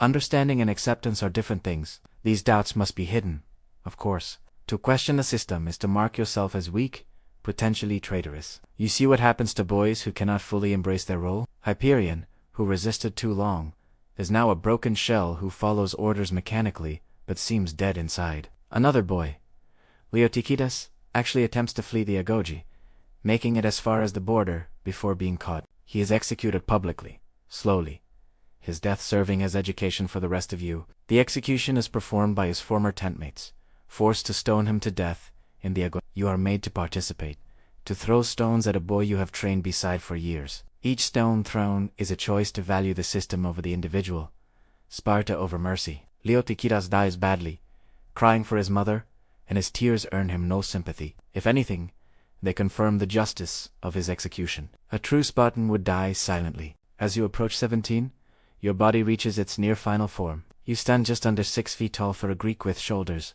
broadened by years of spear work. Your body fat is essentially zero, every muscle visible beneath skin marked by countless scars. Your hands can snap a man's neck or delicately adjust a spear grip by millimeters. You can run for hours without tiring, swim across the erodas in full armor, climb sheer cliffs that would defeat most men. But the most profound change is mental. Your mind has been reformatted to process everything through a martial lens. When you see a hill, you immediately assess its tactical value. Good defensive position, vulnerable to flanking from the east. When you meet someone, you automatically catalog their physical capabilities, weight, reach, apparent training, potential weaknesses. Even in sleep you maintain partial alertness, ready to spring into action at the slightest unusual sound. The emotional dampening is nearly complete. You feel things: hunger, fatigue, even traces of satisfaction when you perform well, but these feelings are distant, muffled, like sounds heard through water. The terror of your early years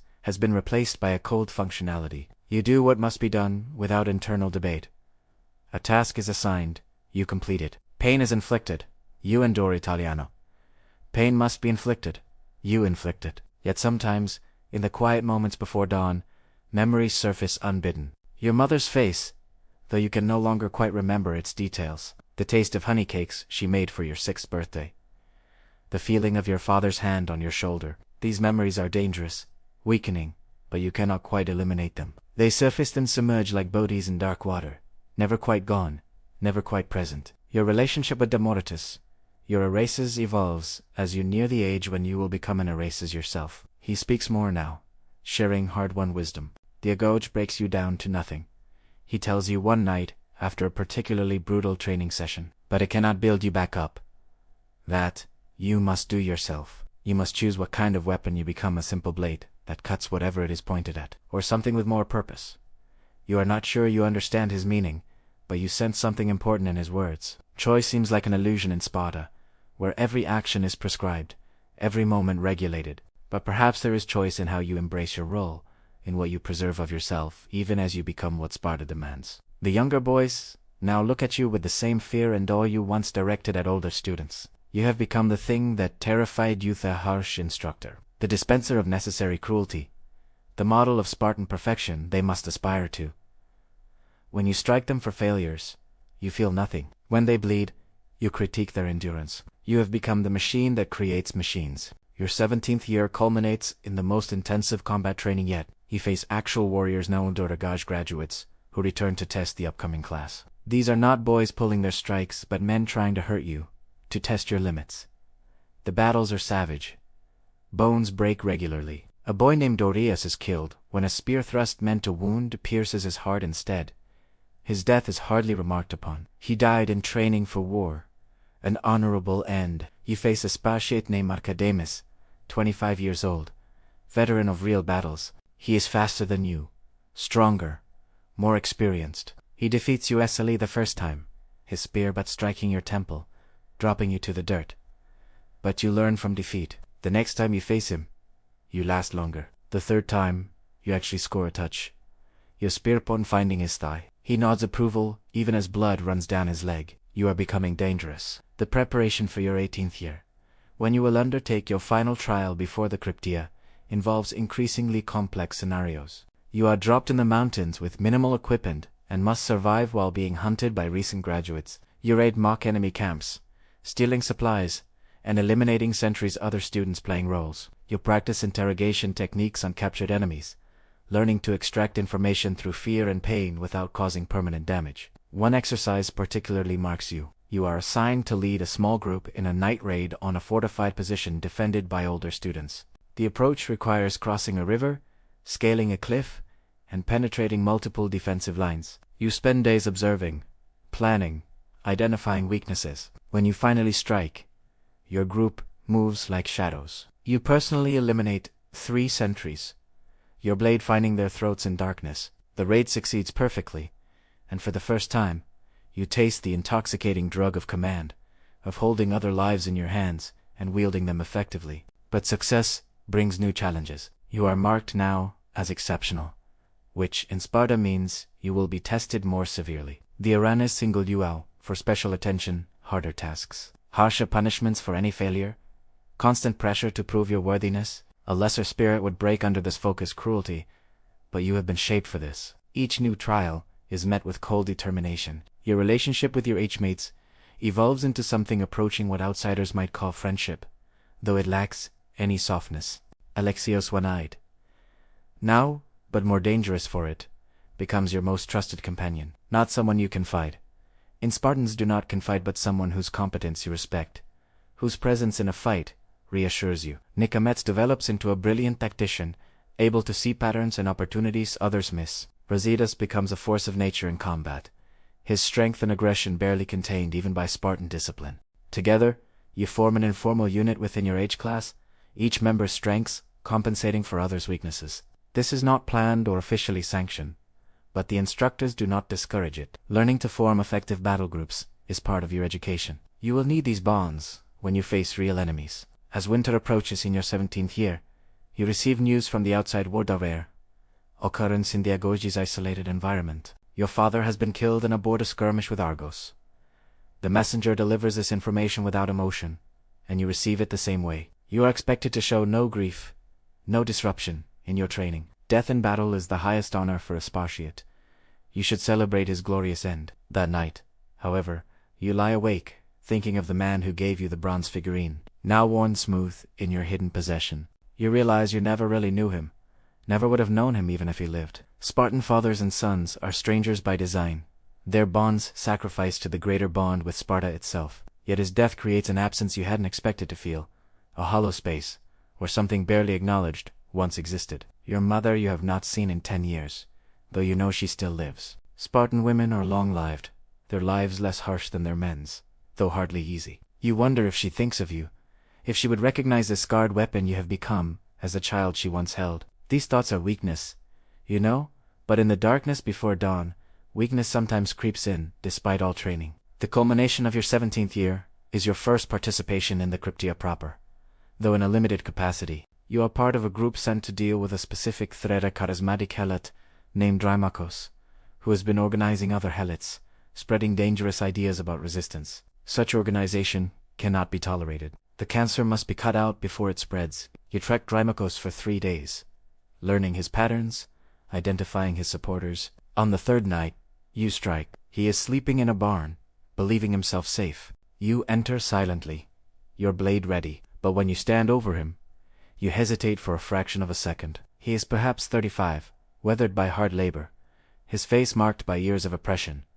In sleep, he looks peaceful, almost content. The hesitation passes, your blade finds his throat, cutting deep to prevent any cry. His eyes open as he dies, meeting yours with a mixture of surprise and something else, resignation, perhaps, or even relief. His blood is warm on your hands, and you feel that familiar hollowing, another piece of yourself, carved away and discarded. You are 17 years old, and you have now killed multiple human beings in service to Sparta. The other conspirators are dealt with by your companions. By dawn, the nascent rebellion is crushed, its leaders dead or fled. You return to the Agoge with blood under your fingernails that will not wash clean for days. The arenas praise your efficiency, your lack of hesitation. They did not see that momentary pause. You are becoming what they intended, a perfect instrument of state violence. Your 20th year arrives like a distant mountain, suddenly revealing itself to be a cliff facing, imposing and impossible to avoid. For 13 years, the Agoge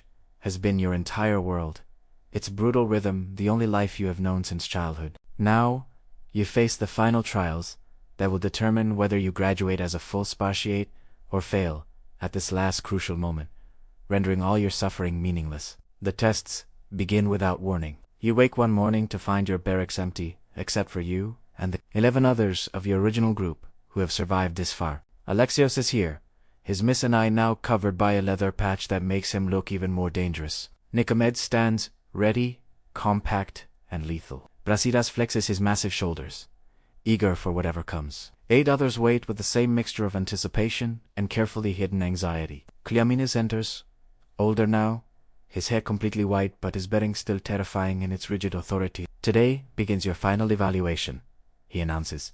For 13 years, we have shaped you, broken you, rebuilt you. Now we see if our work has been successful. You will face 3 trials over the coming month. Fail any of them, and you will never be called Spartiate. You will live, but as periuesi, free but forever marked by your failure. Success means full citizenship, membership in SSCA, the right to call yourself Spartan. Begin. The first trial is solitary survival in the depths of winter. You are stripped naked, given a knife and nothing else, and sent into the Tagatos Mountains, not together each.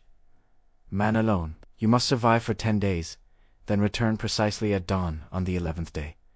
Too early or too late means failure. Death, obviously, means failure. But most challenging, you must return with proof of a significant kill bear, boar, or wolf. The mountains in winter harbor all 3, along with cold that kills more surely than any predator. You enter the mountains as snow begins to fall, your naked skin immediately prickling with cold that will soon become deadly. The first priority is sheltered. Without it, you will be dead by morning. You find a shallow cave, more a depression in the rock, really, but it breaks the wind. Pine boughs, cut with your knife, provide minimal insulation.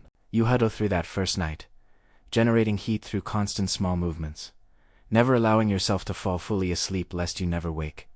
Fire is essential but dangerous. The smoke could attract bandits or other desperate men, but without it, you will certainly die. You make the choice, using the friction method learned years ago, to generate enough heat to ignite dried moss. The fire is small, carefully concealed, but it means survival. You tend it obsessively, gathering deadwood whenever you dare venture from your shelter.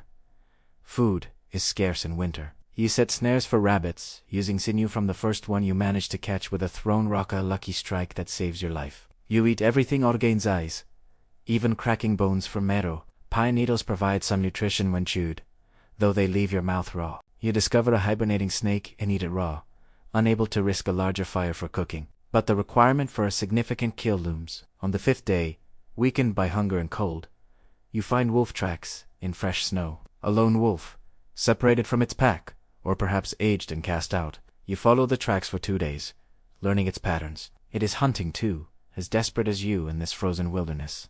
The confrontation comes at a frozen stream where the wolf has come to drink from a small opening in the ice. You approach downwind, knife ready, knowing you will have one chance. If it flees, you lack the strength to pursue. If it attacks and you fail to kill it quickly, it will tear you apart in your weakened state. The wolf senses you at the last moment, turning with yellow eyes that hold ancient wildness. For a heartbeat, you regard each other, 2 predators, both desperate, both deadly. Then you lunge. The wolf leaps to meet you, its jaws seeking your throat. You get your left arm up, sacrificing it to those terrible teeth, while your right hand drives the knife into the wolf's chest, seeking its heart. The wolf's teeth tear through muscle, scraping bone. Pain explodes through your arm, but you twist the knife, feeling for the vital organ. Hot blood pours over your hand. The wolf's grip loosens, its eyes clouding. It dies with your arm still in its mouth, and you have to pry the jaws open to free yourself. Your arm is mangled, bleeding heavily. You pack the wounds with snow and wrap them with strips of wolf hide. But infection is inevitable without proper treatment. You skin the wolf with shaking hands, keeping the pelt as proof. The Mitu Devara, gaining strength from your defeated enemy. The remaining days blur together in a haze of fever and determination. Your arm swells, leaks pus, radiates heat, even in the freezing cold. You lose time, sometimes finding yourself walking with no memory of starting, but the years of training hold. Your body continues. When your mind fragments, you navigate by instinct, following paths worn into your memory by countless mountain exercises. You arrive at the designated meeting point precisely at dawn on the 11th day, more dead than alive. Others are already there, Alexios with bear claws as proof, Nicomedes with boar tusks. Some are in better condition than you, others worse. To never return at all, their bodies somewhere in the mountains, food for the creatures they failed to kill. The medical treatment for your arm is minimal wine to clean it. Burning too close, the worst tears, rough stitches for the rest. The scars will be dramatic, a permanent reminder of your trial. But you passed.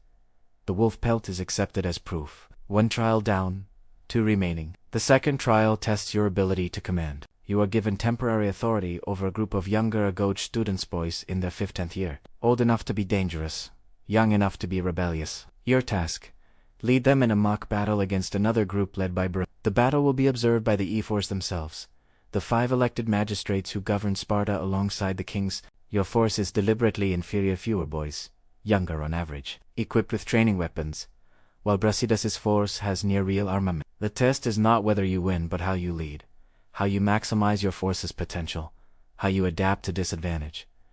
You spend 3 days preparing your boys. You'll learn their names temporarily permitted for this exercise, their strengths and weaknesses. There is a runner named Procles, who can cover ground faster than anyone. A small but vicious fighter named Amaratos, who aims for eyes and throats. A thinker named Bristadamos, who sees patterns others miss. You drill them relentlessly, but differently than normal Agoge training. You encourage them to think, to contribute ideas. This is borderline heretical in the Agoge, but you sense that rigid orthodoxy will lead to certain defeat against Brasidas' superior force. You need innovation within discipline. The battle takes place in a valley with varied terrain, woods, open ground, a small river. Brasidas does exactly what you expect: forms a traditional phalanx and advances across the open ground, confident in his superior numbers and equipment. It is the Spartan way, direct and overwhelming. But you do not meet him there. Instead, you divide your force, risky, against doctrine, but necessary. Half your boys under Atastadamos create a defensive position in the woods, making noise, appearing to be your entire force. Meanwhile, you lead the others, including your runner, in a wide flanking maneuver through difficult terrain Brasidas has dismissed as impassable. When Brasidas' phalanx engages what he thinks is your main force, you strike from behind. The surprise is total. Your inferior weapons matter less when striking from unexpected angles. Procles races between enemy positions, creating chaos, making your small force seem larger. Damaratos leads a squad that targets Brasidas himself.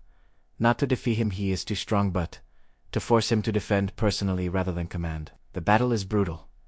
Training weapons are not. Bones break, blood flows, but your strategy works. Brasidas' superior force, confused and surrounded, breaks formation. In phalanx warfare, broken formation means defeat. The ephors call the battle victory to your force, but there is no celebration. The ephors' expressions are unreadable as they evaluate your unorthodox tactics. Innovation is dangerous in Sparta. Even successful innovation, perhaps especially successful innovation. You stand at attention as they confer, wondering if you have won the battle but failed the trial. Finally, the eldest ephor speaks. You violated traditional tactics. You divided your force. You avoided direct confrontation. Each statement sounds like an accusation. Then, you also won against superior forces through adaptation and intelligent command. A Spartan must know when to be orthodox and when to be flexible. You pass. The relief is overwhelming, though you show nothing on your face. The third and final trial is the most challenging: integration into a Sicilia, the military mess that will become your true family, if accepted. Every Spartiate belongs to a Sicilia, dining there every night, forming bonds stronger than blood. But acceptance requires unanimous approval from current members. A single vote against you means failure and exclusion from full citizenship. You are assigned to present yourself to the Sicilia of the Europantids, named after one of Sparta's royal houses. It consists of 15 members, ages ranging from recent graduates to scarred veterans of 40 years service. They have the right to question you on anything: your training, your beliefs, your commitment to Sparta. You entered their dining hall at the appointed time, standing before men who have earned through blood and sacrifice the right to judge you. The eldest, a man named Theopompus, whose body is more scar tissue than skin, speaks first. Why should we accept you? We are complete without you. You bring youth but also inexperience. Speak if prepared for this moment. But faced with these men who have lived what you have only trained for, words seem insufficient. Finally, you speak simply. I offer no great words or promises. I am what 13 years of the Agoge have made me. Judge the product, not the advertisement. They appreciate the brevity. Spartans value laconic speech, but the questioning continues for hours. They ask about your kills in the cryptia. You describe them without emotion or justification. They ask about your wolf kill. You show your mangled arm. They ask about your father's death. You express pride in his honorable end. Then Theopompus asks something unexpected. Do you ever doubt? Do you ever question whether our way is right? It is a trap, surely. Express doubt and show weakness, but claim no doubt and reveal yourself as unthinking. You consider, then answer. I doubt my own strength daily. I question whether I am worthy of being Spartan. But Sparta itself, Sparta has stood for centuries while other cities rise and fall. Results do not require faith. The old warrior nods slowly. A man who claims no doubt is a liar or a fool. Doubt and overcome it, that is strength. The meal that follows is your first taste of the black broth as a potential equal rather than a subordinate. It tastes the same terrible but somehow more significant. You sit among these men, saying little, observing the dynamics, the relationships built over years of shared meals and battles. At evening's end, they vote. Each man drops a piece of bread into a covered basket. A plain piece means acceptance. A piece squeezed flat means rejection. The basket is opened. 15 plain pieces. You are accepted unanimously. Welcome, Lycurgus of the Eurypontids, Theopompus says, using your full name for the first time in 13 years. You are now a peer, a homoios, an equal among Spartans. The word equal is relative, of course. You are the youngest, lowest-ranking member of your society. You will serve the older members.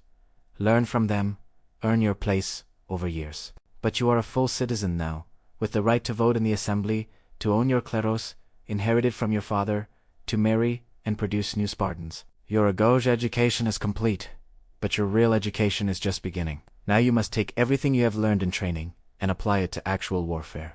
The techniques are mastered, but the reality of battle, the chaos, the terror, the smell of open bowels, and the sound of dying men calling for their mothers, all this awaits. You are given your full panoply, the armor and weapons of a Spartan hoplite, the bronze breastplate and greaves, polished to mere brightness, the iconic helmet with its horsehair crest, designed to make you appear taller, more intimidating, the Aspis shield, faced with brawn, and bearing the lambda of Lacid, the Dori spear, now real, sharp, deadly, the Xephos sword as backup. Together, it weighs nearly 70 pounds, but you have trained your entire life to bear this weight. Your kleros, the landholding that provides your income, consists of several hectares in the Eurotas Valley, worked by Helot families who have been tied to this land for generations. You visit it once, seeing the fearful faces of the Helots who must support you. They know what you are, what you have been trained to do. The overseer, an older Helot, named Sthenelaus, bows deeply and assures you of good harvests. You say nothing, there is nothing to say. This is the system. You are now part of it, and everyone plays their role. Living arrangements change as well. You no longer sleep in barracks but have a small house in Sparta, inherited from your father. It is sparse, as all Spartan homes are, but it is yours. You are expected to marry soon, to produce children who will enter the Agoge in their turn, but that is for the future. For now, you must prove yourself in actual combat. The opportunity comes sooner than expected. Argos, Sparta's perpetual enemy, has been raiding border territories. The Ephors declare war, and the full Spartan army is mobilized. You will march with your Sacicia, your place in the phalanx, already determined third rank, right side, where you can protect the man to your left while being protected by Alexios to your right. The night before the army marches, you attend your Sacicia for what might be your last meal. The older warriors share advice. In your first battle, you will want to close your eyes when the phalanxes meet. Don't. You need to see the spear points coming. Empty your bowels before battle. Nothing shameful about it. Every man does it. If you are wounded, keep fighting if you can. Die standing. If you must fall, fall forward. Remember your training. Trust your brothers. Kill without hesitation. Theopompus speaks last. You have been trained to die for Sparta. That is, Easia, moment of pain, then nothing. Living for Sparta. Battle after battle. That is Carder. Try to live, but if you must die, make it count. You sleep little that night, checking and rechecking your equipment, running through combat sequences in your mind. The bronze figurine your father gave you, worn smooth now, hidden for 13 years, you place in a small niche in your house. It has served its purpose. You need no comfort now, only purpose. At dawn, the army assembled nearly 8,000 Spartiates in full armor, a bronze forest of spears and shields. The helots, who serve as support troops, number 3 times that. The kings both marched with this campaign, performed the sacrifices, reading the omens in goat, and the signs are favorable. The gods approve of this war. You march out of Sparta to the sound of flutes playing the war songs you have known since childhood. Women lie in the streets, mothers, wives, sisters. They do not weep or wave. They watch in stern approval as their men march to possible death. Your mother is among them, aged but still straight-backed. Your eyes meet for a moment. She nods, onse. The first acknowledgement she has given you in 13 years. Ish, enochok. The ceremony takes place at dawn in the temple of Athena Chalkiokas, Athena of the Bronze House, where generations of Spartan warriors have received their penance. The bronze-plated walls reflect the early morning light, creating an otherworldly glow that makes the temple's interior seem like the forge of Hephaestus himself. You stand with 11 other new Spartiates, all fresh from the Agoge, all about to receive the arms that will define the remainder of your lives. The priest, ancient and bent, but with eyes that still burn with fanatical devotion, begins the ritual that has been performed unchanged for centuries. You come here as men, he intones, his voice echoing off the bronze walls. But you leave us, living weapons of Lacedaemon. These arms are not tools you will use, they are extensions of your body, your soul, your purpose. The armor is brought forth by senior Spartiates, carried with more reverence than you have seen, given to anything except the gods themselves. Your panoply has been crafted specifically for you over the past month, fitted to your exact measurements. This is not issued equipment, but your personal war gear, which you will maintain, modify, and eventually die wearing. First comes the linothorax, though some warriors prefer bronze. Yours is bronze-muscled cuirass that fits your torso perfectly, articulated to allow movement while providing maximum protection. The metal is cold against your skin as they strap it on. Heavy, but not unbearably so, after years of training with weighted equipment. The bronze has been polished to a mere finish not for vanity, but for psychological warfare. Enemies will see themselves reflected in your chest, distorted and multiplied, as you advance to kill them. The terrages come next. Strips of leather and bronze that hang from your waist and shoulders, protecting your groin and upper arms, while allowing mobility. Each strip ends in a small bronze weight that will add momentum to your movements, making your strikes fractionally but significantly more powerful. The greaves slide onto your shins, bronze-shaped to match your leg muscles, secured with leather straps behind. They will protect against the low strikes that cripple warriors, the desperate slashes of dying enemies trying to bring you down with them. Your thighs remain largely unprotected. Speed and mobility are deemed more important than complete coverage, but it is the helmet that transforms you from man to monument. The Corinthian style, it covers your entire head except for a T-shaped opening for eyes and mouth. The moment it settles onto your head, the world changes. Your peripheral vision vanishes, your hearing becomes muffled, your breath echoes in your ears. You are isolated, encased in bronze, cut off from the world except for the narrow slice directly ahead, exactly where your enemies will be. The horsehair crest, dyed red, adds a full foot to your height. You understand immediately its psychological purpose. En masse, a phalanx of crested warriors appears as a wave of blood-topped bronze, inhuman and unstoppable. The crest also serves a practical purpose in the dust and chaos of battle. You can identify your position in the line by the crests around you. Now comes the aspis, the shield that is the heart of hoplite warfare. It weighs nearly 20 pounds, wood covered in bronze, with a grip that allows it to be held firmly against your left forearm. The face bears the lambda of Lacedaemon, but more importantly, the interior has a shallow bowl shape that allows it to rest on your shoulder, distributing its considerable weight. The priest speaks as you receive it. This shield is not yours alone. It protects the man to your left. To lose your spear is to lose a weapon.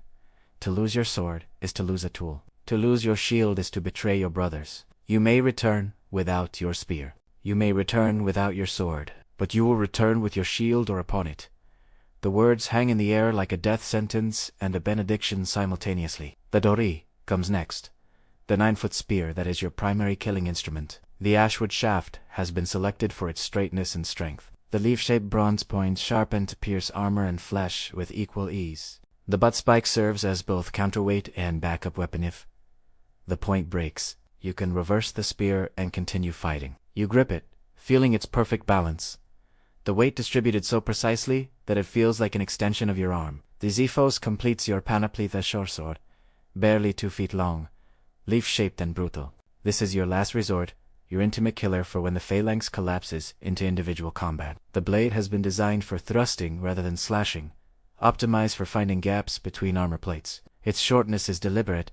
In the press of battle, you need a weapon that can kill in tight quarters, where longer swords would be useless. Now fully armed, you stand with your fellow new warriors, transformed. The combined weight of armor, shield, and weapons is tremendous, but you have carried heavier during training. What strikes you most powerfully is the psychological transformation. Looking at your reflection in the polished bronze of the temple walls, you no longer see Lycurgus the man. You see a Spartan hoplite, identical to the warriors who have stood in this temple for 300 years, who will stand here for 300 more.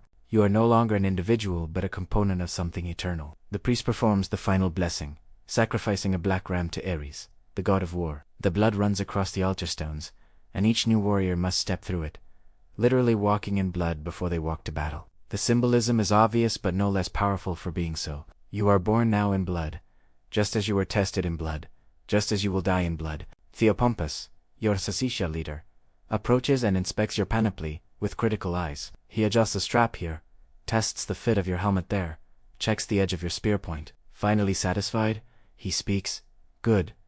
Now comes the hard part, learning to fight in these." Training armor is lighter, more forgiving.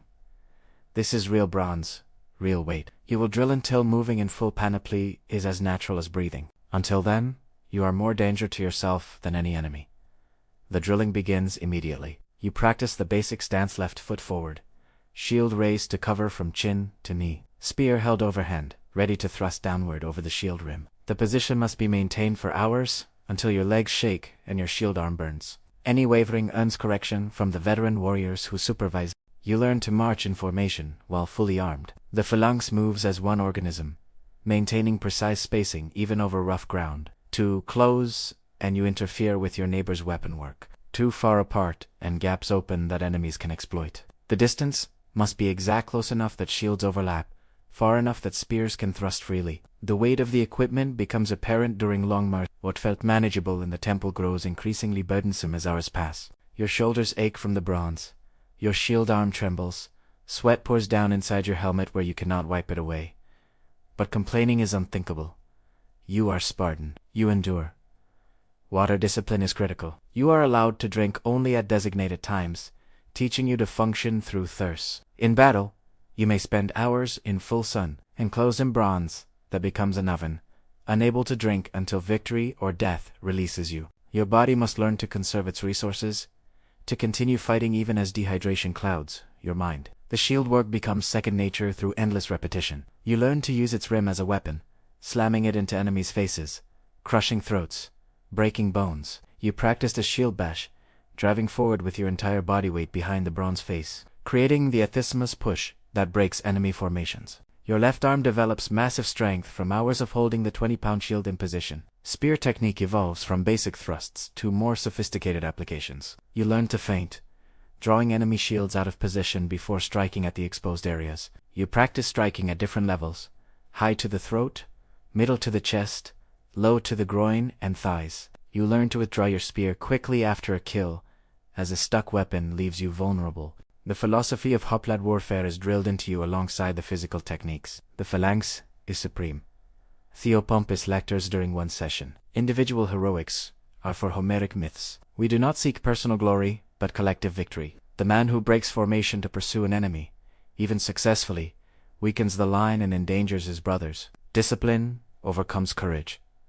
Unity defeats strength. The phalanx holds, or we all die. You participate in full-scale practice battles against other units. Phalanx against phalanx, shields crashing together with tremendous force. The impact when two formations meet is stunning: a wall of bronze slamming into another wall of bronze. The sound like thunder, the pressure from behind driving you forward even as the enemy pushes back. Men fall and are trampled, their screams lost in the roar of combat. These are practice battles, but injuries are common, and deaths not unknown. Your first significant wound in training comes during one such exercise. An opponent's spear finds a gap in your armor, sliding between breastplate and teruge to pierce deep into your side. The pain is extraordinary, but you cannot fall, cannot retreat. The phalanx pushes forward and you with it, fighting with a spear lodged in your flesh until the exercise ends. The wound is treated matter-of-factly. You survive. You will fight again. Nothing more need be said. As weeks turn to months, your body adapts to the constant wear of armor and weapons. Your left shoulder develops differently from your right, made massive by shield work. Your right arm and chest grow from spear thrusts. Your legs become pillars capable of supporting the full panoply for hours without wavering. You no longer think about your equipment, it has become part of you, inseparable from your identity. The bond with your panoply deepens into something almost spiritual. You oil the leather straps daily, polish the bronze until it gleams, sharpen the spear point and sword edge to perfection. Every night, you lay out your equipment in precise order, ready to be donned at a moment's notice. Warriors have been executed for negligent maintenance of their arms. Your weapons are more important than you are. They will outlive you, be passed to another warrior when you fall. The summons comes 6 months after you receive your panoply. Argos has declared war, raiding the border territories, killing Spartan citizens. The Ephors vote for full mobilization. You will march with your Sacesia, part of a force of 8,000 Spartiates and 20,000 Helot auxiliaries. This will be your first true battle, the moment when all your training either proves sufficient or fatally inadequate. The night before the army marches, Sacesia gathers for what tradition calls the meal before death. The black broth tastes no different than usual, still terrible, but everything else has changed. The jokes are darker, the silence is longer. Men check and recheck equipment, write brief messages to be delivered if they fall, make offerings to the gods. Theopompus speaks. Some of you will not return. This is certain. War is the great sword. It reveals the strong and eliminates the weak. But how you die matters more than death itself. Die facing the enemy. Die with your shield in hand. Die without crying out. Give your brothers a death they can speak of with pride rather than shame. You sleep poorly, your mind racing through formations and techniques, imagining the coming battle in 1,000 variations. Will you hold when the phalanxes meet? Will you kill your first man in actual combat? Will your training overcome the primal terror of watching thousands of armed men rushing toward you with murder in their eyes? Dawn comes too quickly. You don your panoply with practiced efficiency bronze, leather, horsehair, each piece settling into its familiar place. The weight no longer registers as burdensome but as reassuring, the armor a bronze womb that protects and defines you. Your spear feels alive in your hand, eager for the work it was forged to perform. The army assembles in the pre-dawn darkness. 8,000 bronze statues arrayed in perfect ranks, shields creating a wall of lambda symbols, spears a forest of death. The Helot auxiliaries, light troops, servants, supply carriers swirl around the main force, like a river around rocks. They will fight if necessary, but their primary role is support. The killing will be done by Spartiates. The kings perform the sacrifices, reading omens and the entrails of goats. The signs of mixed victory will come, but at great cost. This is acceptable. Sparta does not measure success by casualties avoided, but by objectives achieved. Dead Spartans are martyrs. Defeated Spartans are failures. The choice is clear. You march south toward Argos, following roads your ancestors have marched 100 times, in the eternal conflict between these cities. The distance is roughly 30 miles, but in full armor in summer heat, it becomes an ordeal. Men begin to fall from heat exhaustion before the first day ends. They are left with minimal support. Army cannot slow for the weak. At night, you camp in formation, shields creating defensive walls, sentries posted in all directions. Sleep is difficult in armor, but you dare not remove its surprise. Attacks are not uncommon. You drift in and out of consciousness. The sounds of 30,000 men breathing, coughing, praying, creating a constant backdrop. The enemy is sighted on the third day. Argive scouts watch from distant hills as the Spartan army advances.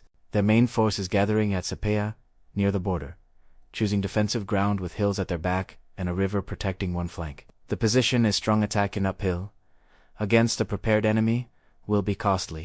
The Spartan commanders, including both kings and the senior polemarchs, assess the situation. They could try to outflank, to force the Argives out of their position. But that would take time, and allow other cities to potentially join the Argive coalition. No, Sparta will attack directly, accepting the tactical disadvantage because Spartan discipline and training should overcome mere terrain. The night before battle, your Sisisha huddles together, not for warmth but for the comfort of proximity. These men have become your family more truly than your birth family ever was. You would die for them. Kill for him, endure any torture rather than let them down. Alexios, beside you, his one eye glinting in the firelight, speaks quietly. Tomorrow, we learn if 13 years of suffering has meaning, or was merely suffering. You do not sleep at all that final night. How can you, knowing that dawn brings your test, your validation, or destruction? You check your equipment for the 100th time. You pray to Ares and Apollo, asking not for survival but for courage, for the strength to die well. If die you must. Dawn breaks gray and cold, despite the summer season. Mist rises from the river, shrouding the battlefield in ghostly white. The Argive army is visible as a dark mass on the hills above, their bronze catching the early light. You estimate their numbers as similar to yours, perhaps slightly larger. This will be a true Tesno overwhelming advantage. Just Spartan against Argive, the two greatest warrior cultures of the Peloponnese. The formation assembles with practiced efficiency. Iosisisa forms part of the Pitanitlakos, one of 5 territorial regiments that comprise the army. You find your place in the 3rd rank. Alexios to your right, Nicomedes to your left, Brasidas directly behind you. Your position has been calculated, precisely experienced enough to hold the line, young enough to still have the strength to push when exhaustion claims the older warriors. The army advances in complete silence, except for the sound of feet on earth and the breathing of 30,000 men. No war cries, yet that comes later. Now is the time for cold determination, for the iron discipline that makes Sparta unconquerable. The formation moves as one organism, maintaining perfect alignment, even ascending the gradual slope toward the Argive position. At 200 yards, the Argive army begins their war. Cry a rising roar meant to terrify and intimidate. It is impressive, the sound of thousands of voices raised in defiance. But you feel no fear, only a cold anticipation. They are noise. You are silence. They are emotion. You are purpose. At 100 yards, the Spartan formation halts. The ritual begins. The flutes play the paean, the hymn to Apollo that you have sung 1,000 times. Your voice joins thousands of others in perfect harmony, the music rising clear and pure in the morning air. You sing not from fear or rage, but from devotion, each note an offering to the god who protects Sparta. The paean ends. The war cry begins. It starts low in your chest, building in intensity, synchronized across the entire army. The sound is inhuman, a roar like an earthquake, the collective voice of Sparta declaring its intention to kill everything before it. Your voice merges with all others, losing individuality in the oceanic roar of collective violence. The advance resumes, faster now. The phalanx picking up speed while maintaining formation, a nearly impossible feat that only endless drilling makes possible. Faster still, approaching a run, the last 50 yards covered at full speed. The Argive line braces for impact, shields raised, spears leveled. The collision, when it comes, is beyond anything training prepared you for. The sound is catastrophic, thousands of bronze shields crashing together simultaneously, spear points shrieking against armor, men screaming as blades find flesh. The impact throws you backward, but the ranks behind press forward, pushing you back into the press of bodies and bronze. You cannot see more than a few feet in any direction. Your world contracts to the narrow slot of vision. Your helmet allows enemy shields, spear points, the helmet of the man in front of you. The noise is overwhelming, screaming, the crash of bronze on bronze, the wet sounds of blades entering flesh, men crying for gods or mothers, or simply crying in wordless agony. Your training takes over. Thrust, with thrust, with thrust again. Your spear finds resistance shield, armor, flesh. You cannot tell, cannot see the result of your strikes. You simply thrust mechanically, exactly as trained, trusting that some percentage of your strikes find targets. An enemy spear scrapes along your shield, the point seeking your face through the helmet opening. You tilt your head, the point missing by inches, and thrust in return. The press of bodies is crushing. You can barely breathe. The man in front of you driven back against your shield, the man behind pressing you forward. This is the atismos, the great push, where the rear ranks drive forward, adding their weight to the front, trying to physically drive the enemy back through sheer mass and will. Your shield arm is going numb from the constant impacts. Enemy weapons rain against the bronze, face spears, swords, even fists and rocks. The shield is dented, scarred, but holds. Your life depends on it holding. The life of Nicomedes, to your left, depends on it holding. You lock your shield against Alexiasis. To your right, creating an unbroken wall. Time loses meaning, seconds stretch into hours, or perhaps hours compress into seconds. There is only the immediate next thrust, the next shield bash, the next breath of air in the stifling heat inside your bronze helmet. Sweat pours into your eyes.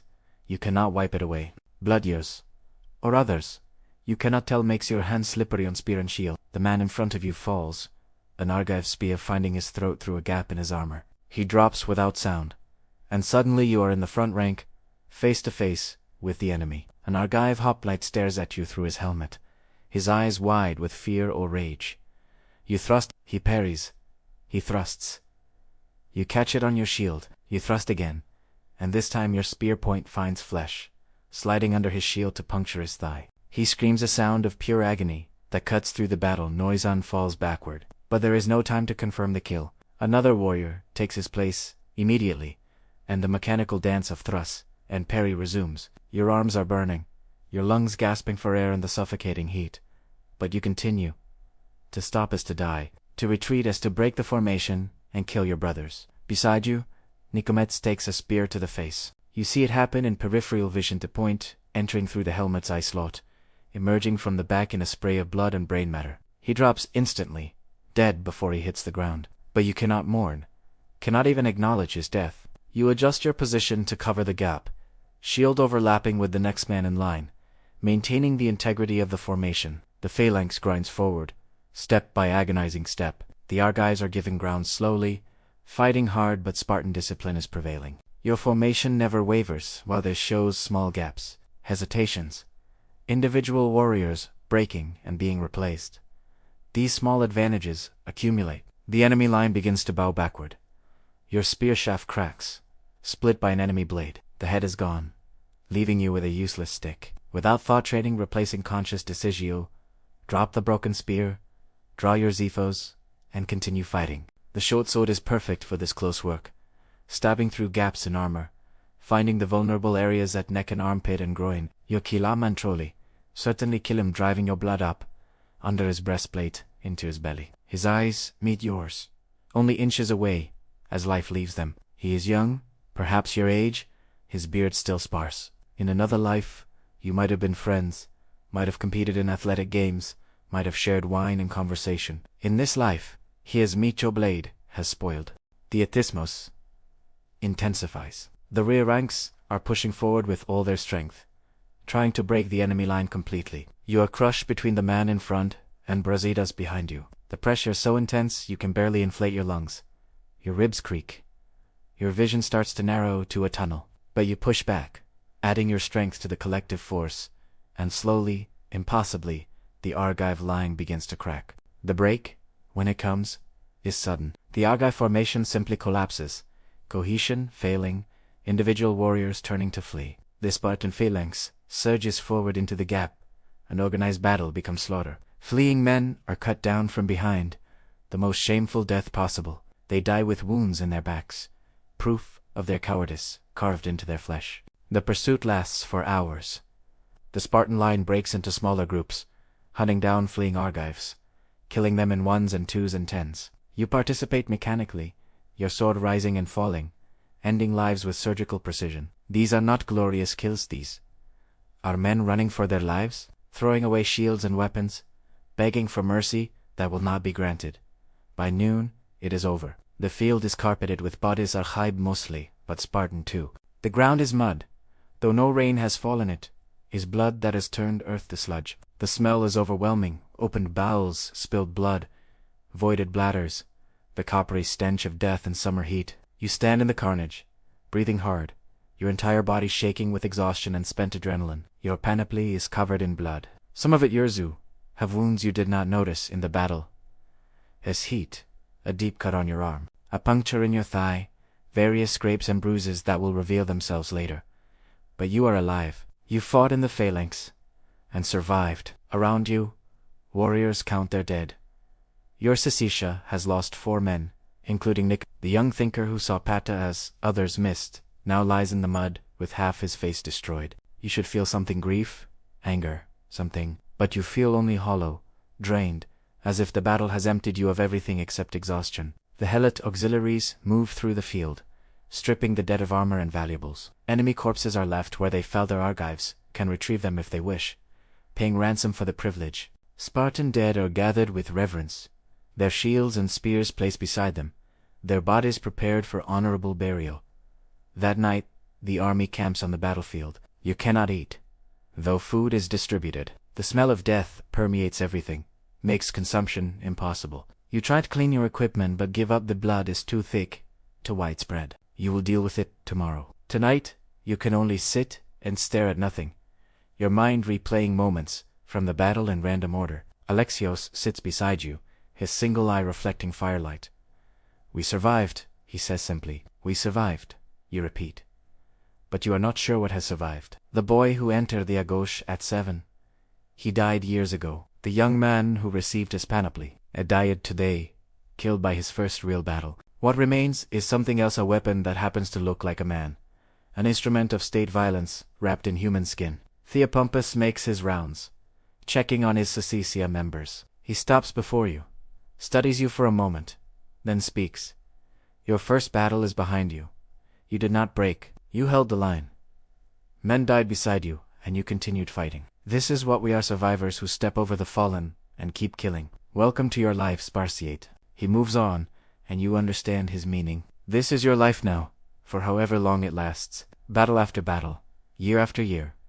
Killing and surviving, watching friends die, and replacing them with new friends who will die in their turn. This is the beautiful horror of being Spartan. You are simultaneously the most powerful warrior culture in Greece, and the most trapped, unable to imagine any existence beyond war. At 30 years old, you stand at the threshold of a new phase in your existence. Spartan law dictates that only at this age may a warrior live full-time with his wife, though you have been married for 5 years to a woman named Gorga, named like many Spartan women, after the legendary Queen Gorgo, wife of Leon. Until now, you have spent your nights at the Sycesia, stealing brief hours with your wife, when duties permitted. But 30 marks your full maturity, and you are finally permitted to establish a true household. The house your father left you has stood empty, except for occasional visits, maintained by your Claros Hel. It is small, austere 2 rooms, a hearth, packed earth floors.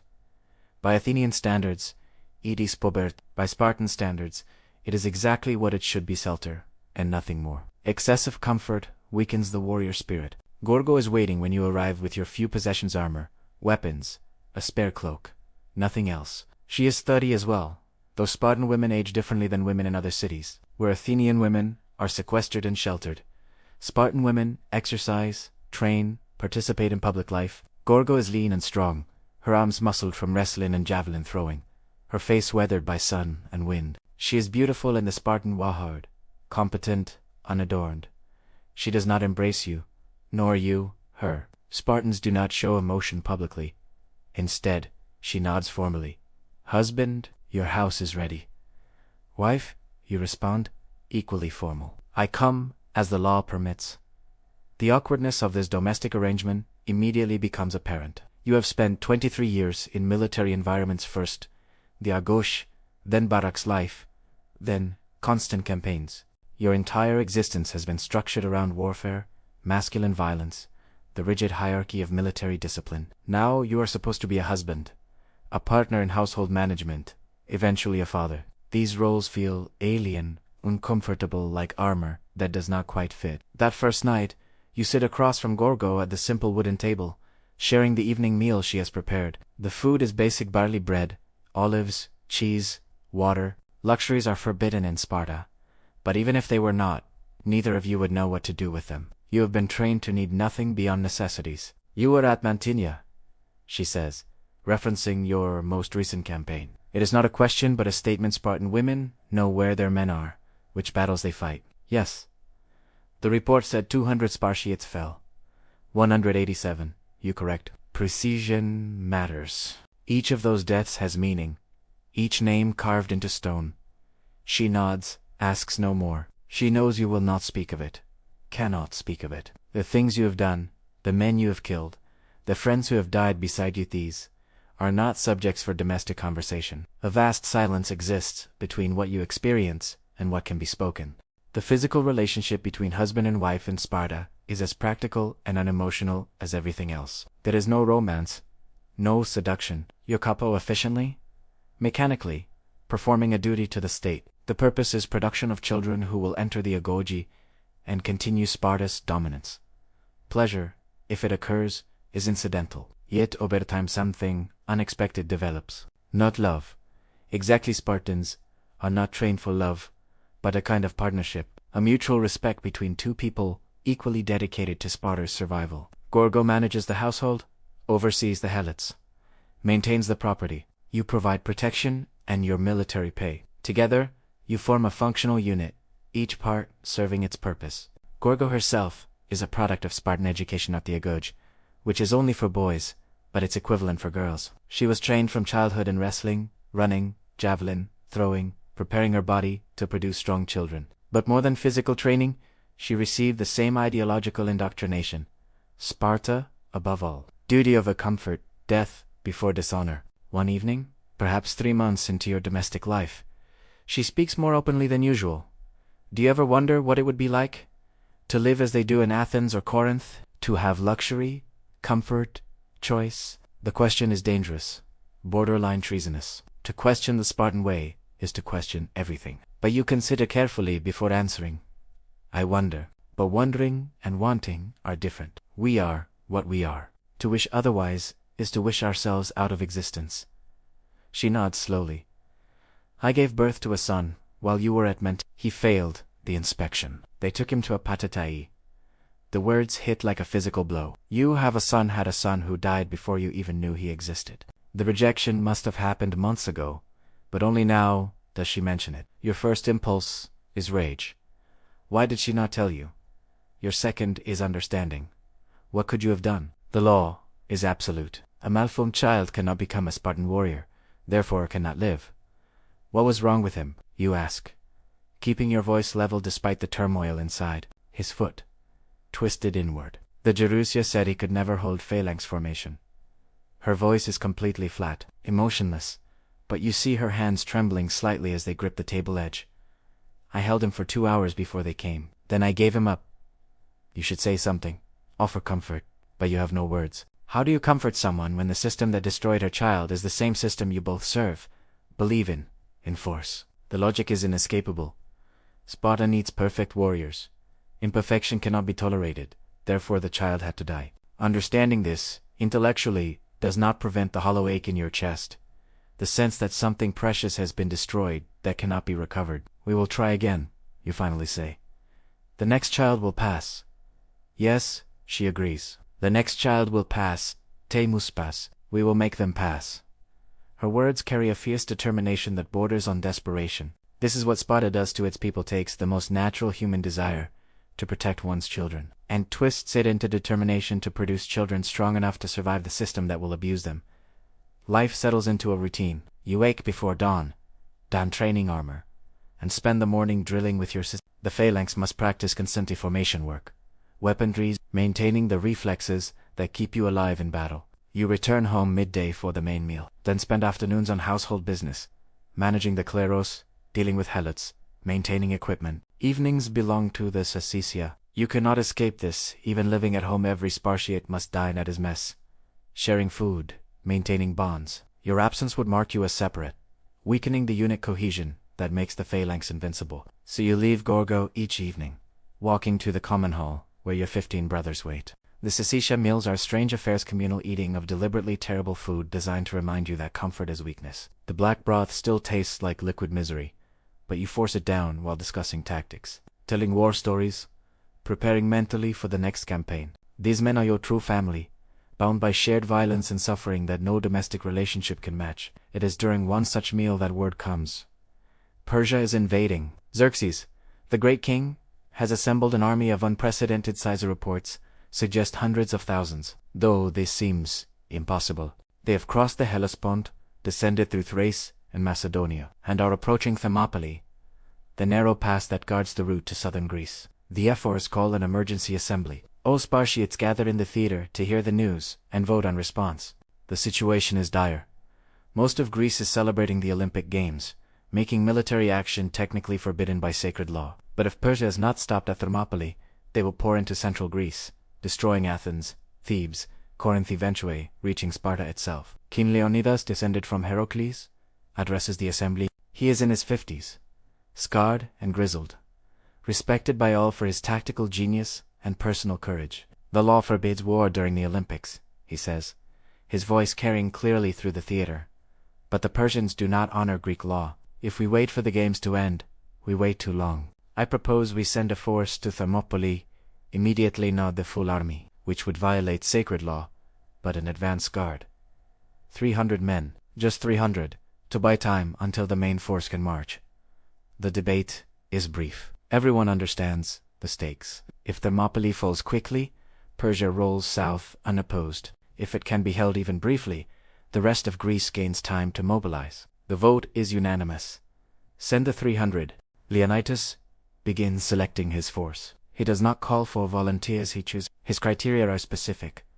Only Spartiates with living sons. If these men die, when these men die, one understands this is a death mission, their lines will continue. Spartan bloodlines must be preserved even as Spartan warriors are You watch the selection process with mixed emotions. Part of you wants to be chosen. This will be the most important battle of the age, a chance for glory that transcends individual survival. But another part, the part that has begun to value domestic life with Gorgo, hopes to be passed over. This new feeling disturbs you. Have you grown soft? Has living with a woman weakened your commitment? Leonidas approaches, his eyes meeting yours. Lycurgus, you have a son? No. Sir, your son died at Apathata, never named, never truly alive in Spartan eyes. Leonidas pauses, considering, technically, you should be excluded by his own criteria, but he nods slowly. Your wife is pregnant again? Yes, sir.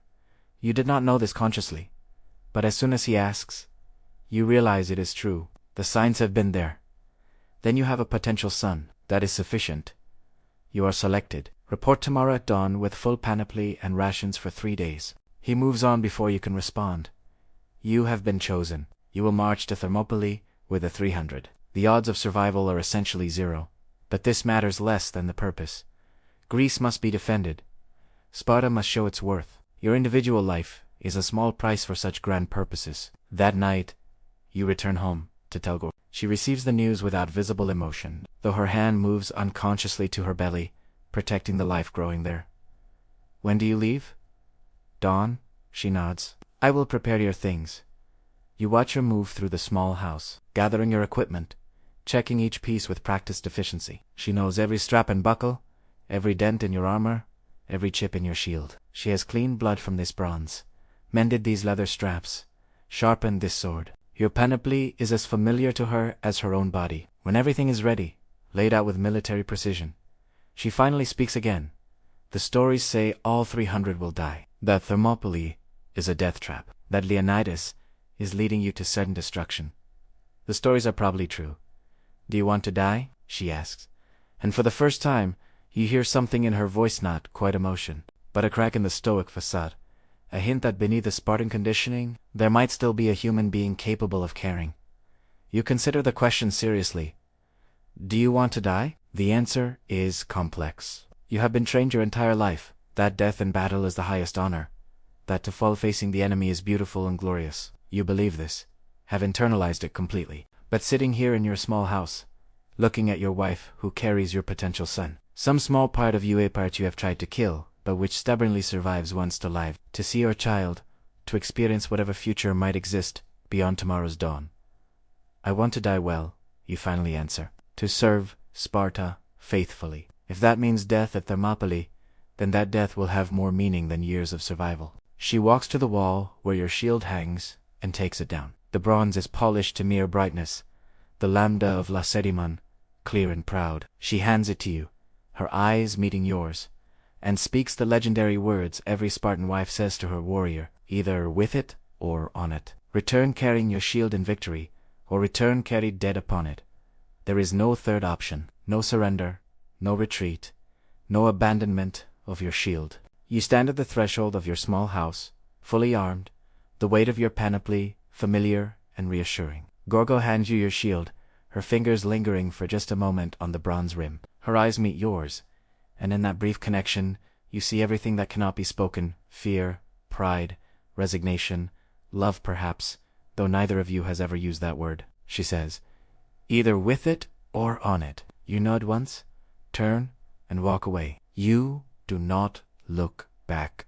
To look back would be to acknowledge Tao, to suggest that something here could be more important than what awaits. The house, the woman, the unborn child, these are fragments of a life that never quite felt real anyway. Your true life, your only life, has always been war. The 300 assemble at dawn in the Agoge. You know, most of these men have trained beside them, fought beside them, shared the black broth at countless Sisisha meals. Alexios is here, his single eye glinting with fierce anticipation. Brasidas stands like a granite pillar, eager for this final test. Theopompus, your Sisisha leader, now graying but still formidable, nods as you take your place in formation. King Leonidas addresses the assembled warriors. He is 55 years old, his body a map of scars, his face carved by decades of command. When he speaks, every word carries the weight of certainty. We march to Thermopylae. The pass is narrow, perhaps 50 feet at its tightest point. There, we will hold a Persian army. They number in the hundreds of thousands. We are 300 Spartiates, plus 700 Thespians, and 400 Thebans, who will fight beside us. The odds are unfavorable. A ripple of grim laughter moves through the formation. Spartans appreciate understatement. Leonidas continues. The Ephors have forbidden sending the full army during the Olympic Games, so we are the advance guard, buying time until the main force can march. We will hold the pass for as long as possible. Days, if the gods favor us. Long enough for the rest of Greece to mobilize, to prepare, to survive what comes after we fall. After we fall, not if. The king speaks it plainly, and you appreciate his honesty. This is not a mission with some possibility of survival. This is a calculated sacrifice. 300 lives exchanged for the preservation of Greek civilization. The math is simple, brutal, and entirely Spartan. But though we will fall, Leonidas's voice rises, carrying across the silent assembly, we will fall in such a way that our names will be remembered for all time. We will show the Persians what free men can do when they refuse to kneel. We will teach them that Greek Spartans do not surrender, do not retreat, do not beg for mercy. We go to the hot gates to write a lesson in blood that the world will never forget. The 300 roar approval, spears striking shields in rhythmic thunder. You join the cry, your voice merging with your brothers, becoming part of something larger than individual sound. This is why you exist, not for domestic peace or personal happiness, but for this moment of collective purpose, where death becomes meaningful because it serves something eternal. The march to Thermopylae takes 3 days. You travel light each. Man carries his panoply, 3 days' rations, and nothing else. The Helot auxiliaries follow with additional supplies, but you know these will not last long. This battle will be decided in days, perhaps hours. Either you hold the pass, or you do not. Either you die gloriously, or fail shamefully. There is no middle ground. The landscape changes as you march north. The familiar hills of Laconia give way to the broader plains of Arcadia, then the rougher terrain of Phocis. You pass through villages where citizens watch in silence, understanding what your march means. Some leave offerings by the roadside: wine, bread, flowers. You ignore these. Offerings are for the dead, and you are not dead yet. On the second day, you pass Marathon, where 10 years earlier the Athenians defeated a Persian invasion force. The battlefield is still visible. Small monuments mark where the Athenian and Plataean dead fell, their graves honored, their names carved in stone. You wonder if there will be monuments at Thermopylae, or if the Persian numbers will be so overwhelming that your bodies will simply be lost beneath their dead, unmarked and The third day brings you to Thermopylae, itself the hot gates, named for the thermal springs that bubble up through the rocks, filling the air with sulfurous steam. The pass is exactly as described, a narrow corridor between the mountains and the sea, bounded on one side by sheer cliffs and on the other by treacherous waters. At its narrowest point, the pass is barely wide enough for 2 carts to pass. It is perfect defensive terrain. The allies are already here: 700 Thespians under their commander Dimophion, 400 Thebans, whose loyalty is questionable, and scattered contingents from other cities, bringing the total force to perhaps 7,000. They have begun building a defensive wall across the narrowest point, using stones from an ancient fortification that once stood here. You help with the construction, peeling stones, fitting them together, creating the wall behind which you will make your stand. The work is hard but satisfying. Each stone is a minute bought, a Persian delayed, a small contribution to the larger purpose. Brasidas works beside you, his massive strength allowing him to lift stones that require to normal men. He grins as he works, actually grins, and you understand. After years of training, of waiting, of imagining, the moment has finally come. You are about to face the ultimate test. That night, the 300 gather separately from the other contingents. This is your last night as living men, and there are rituals to observe, traditions to honor. You comb your hair. Long hair is the Spartan way, a mark of free men, of warriors who fear nothing. You oil your bodies, preparing them for battle or funeral, whichever comes first. You sharpen your weapons one final time. The rhythmic scrape of bronze on stone, a meditation, a prayer. Theopompus produces a small amphora of wine, real wine, not the watered mixture usually permitted. He pours libations to the gods: Zeus the king, Ares, the war god, Apollo the protector of Sparta. Then, breaking with tradition, he pours wine into the dust for each man present, speaking their names, honoring them while they still live to hear it. When he speaks your name, Lycurgus, son of Lycurgus, who survived the Agoge, who held the line at Sapea, and Mantinia, who never broke faith with Sparta, you feel something crack inside your chest, some last barrier between yourself and full acceptance of what comes. You are going to die here. In a day, perhaps two, your body will be cooling meat on this ground, your blood soaking into foreign soil. And this is good. TC's right. This is the purpose for which you were created. Sleep, when it comes, is surprisingly peaceful. You dream of your mother, whom you have not seen in 23 years. In their dream, she is young again, as she was when you were 7, and she sings to you not war songs, but something else, something soft and old that you do not remember hearing but somehow know. You wake with tears on your face, which you quickly wipe away before anyone can see. Even now, at the end, weakness must be hidden. The Persians arrive at noon on the 4th day after your arrival at Thermopylae. You see them first as a dust cloud on the horizon, so vast it seems to swallow the sky. Then the sound reaches you, not quite thunder, not quite earthquake, but something between, a rolling rumble that makes the ground vibrate beneath your feet. Then, finally, you see them. The number is incomprehensible. The Persian army stretches from the foothills to the sea, rank upon rank upon rank of men, extending beyond sight. Later, after you are dead, historians will debate the actual numbers. Herodotus will claim over 2 million, which is surely impossible, but even conservative estimates suggest at least 100,000 fighting men, against your 7,000, against your 300 Spartiates. You watch them establish camp, a process that takes hours. So vast is their army. Tents spread like a growing stain across the landscape. Smoke from cooking fires dims the sun. The Persians are in no hurry. Why would they be? They have overwhelming numbers, fresh troops, supplies beyond measure. You have 300 warriors, a stone wall, and a certain knowledge of your death. King Leonidas walks among you as the Persians set up camp. He speaks quietly to individuals, squad by squad. When he reaches you, his eyes meet yours with surprising gentleness. You have a wife, he says. Not a question. Yes, my king. Children. One, unborn when I left. He nods. Then your line may continue. This is good. Sparta needs sons, he pauses, then adds. But today, Sparta needs your death more than your life. Can you give it freely? The question is almost philosophical. Can you give your death, as if death were yours to give, rather than an inevitable end? But you understand his meaning. Will you die with purpose, or will you merely be killed? Freely, my king, and expensively. The Persians will pay in blood for every foot of ground. He smiles, actually smiles, the expression transforming his scarred face into something almost youthful. Well spoken. That is all we ask. Make them pay. On the 5th day, the Persians send a herald. He rides forward alone, stopping just beyond arrow range, and shouts his message.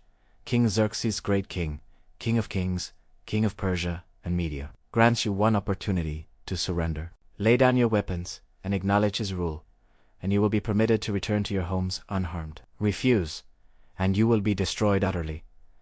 King Leonidas considers this gravely, then shouts back, come and take them. The herald rides back, and you can see the ripple of his message moving through the Persian camp. They are not accustomed to defiance. Most cities they approach simply surrender, calculating that survival under Persian rule is preferable to destruction. But Sparta does not calculate such equations. Sparta cannot surrender, because surrender negates everything Sparta is. The first attack comes that afternoon. The Persians sent their median contingent 10,000 men, arrayed in loose formation, armed with bows and light spears. They advanced confidently, perhaps expecting you to flee at the mere sight of their numbers. Instead, you wait behind your stone wall, shields locked, spears ready. The Medes loose arrows as they advance, a cloud of death arcing across the sky. But you are Spartan, trained to fight in bronze, and the arrows that strike your shields and armor cause minimal damage. A few find gaps, you hear screams as men fall, struck in exposed areas, but the formation holds. When the Medes reach the wall, they encounter something they have never seen before. A professional military formation held by men who have trained their entire lives for exactly this moment. Your spear finds flesh immediate. Warrior climbing the wall, unarmored except for leather, his face showing shock as your point enters his throat. He falls backward, and another takes his place, and you kill him too. And another, and another. The killing becomes mechanical. Thrust, withdraw, thrust again. Your arm moves with practiced efficiency, the motion so deeply ingrained that conscious thought is unnecessary. Around you, your brothers fight with the same cold competence. The wall becomes slippery with blood, bodies piling before it, creating an additional barrier. The Persians must climb over their own dead. The Medes break, after perhaps an hour, streaming backward in disorder. They have left hundreds dead on the killing ground before the wall, and they have killed perhaps a dozen Greeks. The math is unsustainable at this rate. The Persians could lose their entire army and still not take the pass. But, of course, they have reserves you cannot imagine. That night, you help clear the bodies from before the wall. The work is grim but necessary. Tomorrow, the Persians will come again, and corpses create unstable footing. You drag dead Medes by their arms, throwing them into ravines, over cliffs, anywhere away from the defensive line. Their faces are young, mostly boys conscripted from conquered lands, forced to fight for an empire they have no stake in. You feel nothing for them. They attacked Sparta's position. They died. This is the natural order of things. The second day brings the immortals Isaac Caesar's elite guard, 10,000 strong, so named because their numbers are always maintained at exactly that amount. These are professional warriors, heavily armored, trained to fight as units. They are the finest soldiers Persia can field. But they are not Spartan. The immortals advance in tight formation, their shields locked, attempting to match your own tactics. But there is a critical difference. They have trained for years. You have trained for a lifetime. They fight for pay and honor. You fight because you can do nothing else, because your entire existence has been shaped toward this single purpose. The collision when they reach the wall is tremendous. Bronze crashes against bronze. Spears seek gaps in armor. Men scream in rage and agony. An immortal spear finds your shield, the point punching through the bronze facing to emerge a hand's breadth from your face. You twist, breaking the shaft, and thrust low, finding his leg, driving your point through the meat of his thigh. He falls, and you thrust again, finding his throat this time. The battle at the wall continues for hours. The immortals refuse to break, accepting casualties that would shatter a normal force. They climb over their dead, pressing forward with suicidal determination. But determination alone cannot overcome superior training and position. Slowly, grudgingly, they fall back, leaving the walls stacked high with Persian dead. You are wounded now, a sword cut across your arm, deep and not crippling. The wound is bound roughly with cloth torn from a dead Persian's tunic, and you return to your position. Around you, others bear similar injuries. Alexios has lost several teeth to a glancing blow, his face a mask of blood. Brasidas' left hand is mangled, but he fights on with his spear in his right, using his shield arm despite the damage. Every Spartiate still standing is wounded, but none have fallen, not yet. On the third day, Xerxes tries something different. He sends wave after wave of different contingents, Sakai, Bactrians, Indians, units, from across his vast empire. They come in relays, fresh troops attacking exhausted defenders, trying to break you through sheer attrition. And it works. Slowly. Not because your skill fails, but because human bodies have limits even Spartan training cannot fully overcome. You begin to slow. The spear feels heavier in your hands. Your wounded arm screams with every thrust. Your legs, which have held phalanx stance for days with only brief respites, begin to tremble. Around you, you see the same deterioration in your brothers. The formation still holds, but it is fraying at the edges, gaps appearing that must be quickly filled. And then, near sunset on the third day, a runner brings news that changes everything. A local Greek named Ephialtes has told the Persians about the mountain path Agoge track that winds around the pass, allowing troops to come at you from behind. The Phocians who were guarding this path have been overrun. By tomorrow morning, the Persians will have you surrounded. King Leonidas assembles the commanders in the twilight, away from the troops. You are not present, but word spreads quickly through whispered conversations. The king is releasing the allies, the Thespians, the Thebans, the scattered contingents from other cities. They will be sent home tonight. Their sacrifice is not required, but the 300 Spartiates will remain. This is what you were chosen for. This is why only men with sons were selected. You will hold the pass until every last Spartiate is dead, buying Greece as much time as possible. The Thespians refuse to leave. Their commander, Thermopylae, declares that his men will not abandon Sparta in her hour of greatest need. 700 Thespians will die alongside the 300 Spartiates. It is the single greatest act of solidarity in Greek history, and later, their sacrifice will be remembered alongside yours. But in this moment, you feel only grim satisfaction. More men to hold the line. More bodies to feed into the grinding machine of Persian numbers. That night, no one sleeps. You sit with your back against the stone wall. You will die defending tomorrow. Your panoply still in place, your spear across your knees. Around you, your brothers maintain similar vigils. Some pray quietly, others check and recheck their equipment. A few share stories, remembering battles past, speaking of men long dead, as if they might return. Theopompus sits beside you, his presence comfortable after so many years together. He says nothing at first, simply shares the silence. Then, finally, do you have regrets? You consider the question honestly. Do you regret the brutal childhood in the Agoge? The countless beatings, the starvation, the systematic destruction of your humanity? Do you regret the men you have killed, the helots you terrorized, the part you played in maintaining a system built on slavery and violence? Do you regret never really knowing your father, your mother, your wife? Do you regret the son you will never meet? No, you finally answer, and realize it is true. Regret implies you had choices, that you could have lived differently, but you were chosen at birth, shaped by forces beyond your control, molded into exactly this, a weapon for Sparta's use. To regret this is to regret your entire existence. I am what I was made to be. Tomorrow, I will fulfill my purpose. That is enough. Theopompus nods slowly. I have led the Saesisha for 20 years, seen men come and go, some to glorious deaths, some to shameful ones. You are the finest warrior I have commanded. I am honored to die beside you. Words like these are rare from Spartan lips. You feel their weight, their significance. The honor is mine, sir.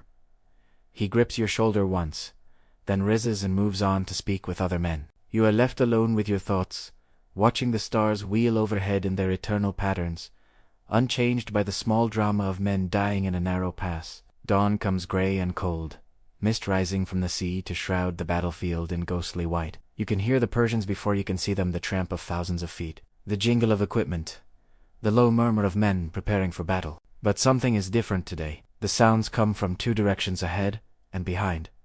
The encirclement is complete. King Leonidas assembles the remaining force, 300 Spartiates and 700 Thespians in the small space between the wall and the cliffs. Every face shows the wear of 3 days' continuous combat, bruised, bloodied, exhausted. But every eye burns with purpose. You know these men have fought beside them, and you know they will not break. Today Leonidas speaks simply, wasting no words. We end this. The Persians have surrounded us. There is no retreat, no escape. We will advance from the wall to more open ground where we can fight freely. We will kill as many as possible before we fall. We will show Xerxes and all his host that free men, fighting for their homes and families, are worth 100 slaves fighting for a tyrant. When we fall, and we will fall our bodies, we'll write a message that will echo through history. This far, and no further. He raises his spear, and 300 Spartan spears answer, striking shields in rhythmic thunder. The Thespians join the cry, and for a moment, 1,000 men create a sound that shakes the very cliffs. You advance from the wall, moving into more open ground where the Persian numbers can be brought to bear. This is tactically suicidal, but it no longer matters. You are not fighting to win, you are fighting to make your debts as expensive as possible. Every minute you hold draws more Persian troops into this narrow pass. Troops that cannot be deployed against Athens, against Corinth, against the rest of Greece. The Persians attack from all sides, simultaneously. Thousands of men, surge forward, screaming war cries in a dozen languages. You form a circular formation, shields outward, the classic last stand configuration. You know this formation will eventually collapse. No circle can hold against unlimited pressure, but it will take time to break you, and time is what you are selling with your lives. The battle that follows is like nothing you have experienced in 3 days of constant combat. Before, you held a wall, a defined position with protection at your back. Now you fight in the open, surrounded, with no respite and no hope. The Persians come in waves, crashing against your bronze circle like waves against a rock. They break on your spears, but each wave wears you down a fraction more. Your spear shaft cracks under the strain of constant thrusting. You draw your xiphos, the short sword that serves when the spear fails. The sword is intimate warfare, close enough to smell your enemy's breath, to see the fear in their eyes, to feel their blood spray across your face. You become a machine of death, the sword rising and falling with mechanical precision, ending lives with efficient brutality. Around you, your brothers are falling, not many at first, a man here, another there, but the casualties mount. Each fallen Spartiate weakens the circle, forces the survivors to close ranks, draws the noose tighter. You step over the body of Theopompus, your Sicilian leader, killed by a spear thrust that found the gap between helmet and breastplate. His eyes are still open, staring at nothing, and you hope his death was instant, painless. But there is no time to honor him, no time for grief. You fight on. Your shield is shattered, split by an axe blow that numbed your entire left arm. You throw aside the wreckage and fight with sword alone, ducking and weaving, using footwork and speed to compensate for lost protection. A spear point grazes your side, another wound to add to the collection. Your bronze breastplate is dented, scored with impact marks, soaked with blood, both Persian and Greek. The circle is shrinking rapidly now. Perhaps 100 men remain on their feet, pressed together in an ever-teeter knot of bronze in defiance. You catch glimpses of other survivors. Alexios, with his one eye, still fighting, his face a mask of blood and determination. Brasidas has lost his helmet, his skull visible where a blow has torn away skin and hair, but he fights on with terrifying strength. King Leonidas falls. You see him go down under a cluster of immortals who recognize his royal panoply and converge on him. He kills 3 before they overwhelm him, his spear thrusting until the moment a sword finds his neck. The king is dead, but the circle holds. It holds because it must, because holding is all you know how to do. Your sword break snaps clean off 6 inches from the hilt. When you parry a particularly vicious blow, you are weaponless, but this to you have trained for. You use the broken sword like a knife, stabbing at close range. You use your fists, your knees, your teeth. A Persian grabs you and you headbutt him, your bronze helmet crushing his face. Another approaches, and you drive the broken sword up under his chin, into his brain. The circle is perhaps 20 men now. You can see all the survivors, can recognize each bloodied, exhausted face. These are the last Spartiates who will ever draw breath. In moments, Sparta's finest generation will be extinct. But you have done what you came to do. The ground is carpeted with Persian death, thousands of them, heaped in walls, slippery with blood. You have made Xerxes pay such a price for this past that the memory will haunt him. An arrow finds your thigh, punching through the gap in your armor. Your leg gives way, and you fall to your knees. This is the beginning of the end. You cannot hold phalanx stance on your knees, cannot dodge or move efficiently. Another arrow strikes your shoulder, the point grating against bone. You slump forward, catching yourself on your hands, blood pooling beneath you. But even on your knees, even dying, you are dangerous. A Persian steps close, thinking you finished, and you lunge upward, driving what remains of your broken sword into his groin. He screams and falls. Another approaches more cautiously, and you grab his leg, yanking him down, your hands finding his throat, crushing his windpipe, even as your strength fails. Your vision is narrowing to a tunnel. You can hear the sounds of battle fading, replaced by a roaring in your ears like the ocean. You are drowning in your own blood, your lungs filling with it, each breath a bubbling, painful struggle. You collapse fully, your face in the dust, and find you cannot rise. Your body, pushed beyond all reasonable limits, has finally stopped obeying your will. You lie there, die in, and your thoughts fragment. You see a mother's face, young and beautiful as in your dream. You see your father, proud and stern, handing you the bronze figurine. You see Gorgo, pregnant with your child, speaking words of farewell. You see the faces of your Sicilian brothers, living and dead, all merged into one continuous stream of bronze and blood and brotherhood. The pain is fading now, replaced by cold. This surprises you. It is summer. The day is hot. But you are freezing, your body temperature dropping as blood loss takes its toll. You try to move, to rise one more time, but your limbs will not respond. You are pinned to the earth like an insect, your life leaking out into foreign soil. Your last thought is not of glory or honor or any grand concept. Your last thought is a simple observation. You kept your shield. Through all the battle, all the chaos, even shattered, you never abandoned it. Your broken body lies atop the wreckage of your aspice, the lambda of Lacedaemon still visible on the bronze facing, either with it or on it. Your wife sighed. You achieved both. You returned with your shield because you never left it, and you will be carried home on it, dead but undefeated. The world fades. The roar in your ears becomes a whisper, then silence. Your eyes, which have witnessed so much violence, so much death, finally close. Lycurgus, son of Lycurgus, Spartiate, of the Europantids, dies in the dust of Thermopylae, his purpose fulfilled, his sacrifice complete. You are 30 years old. You have been a warrior for 23 of those years, and in this moment, you are free. The battle ends with the death of the last defender. 300 Spartiates lie dead, along with 700 Thespians and the scattered remains of other contingents. The Persians count their dead and find the number almost incomprehensible: 20,000 killed over 4 days in a pass 50 feet wide. Xerxes is so enraged at the cause that he orders Leonidas's body found, beheaded, and crucified, an unprecedented dishonor from a king who usually respects brave enemies. But even this savagery cannot diminish what happened here. The 300 bought time, 3 days of time for the Greek city-states to mobilize, 3 days for Athens to evacuate its citizens, 3 days for the Greek fleet to position itself at Salamis.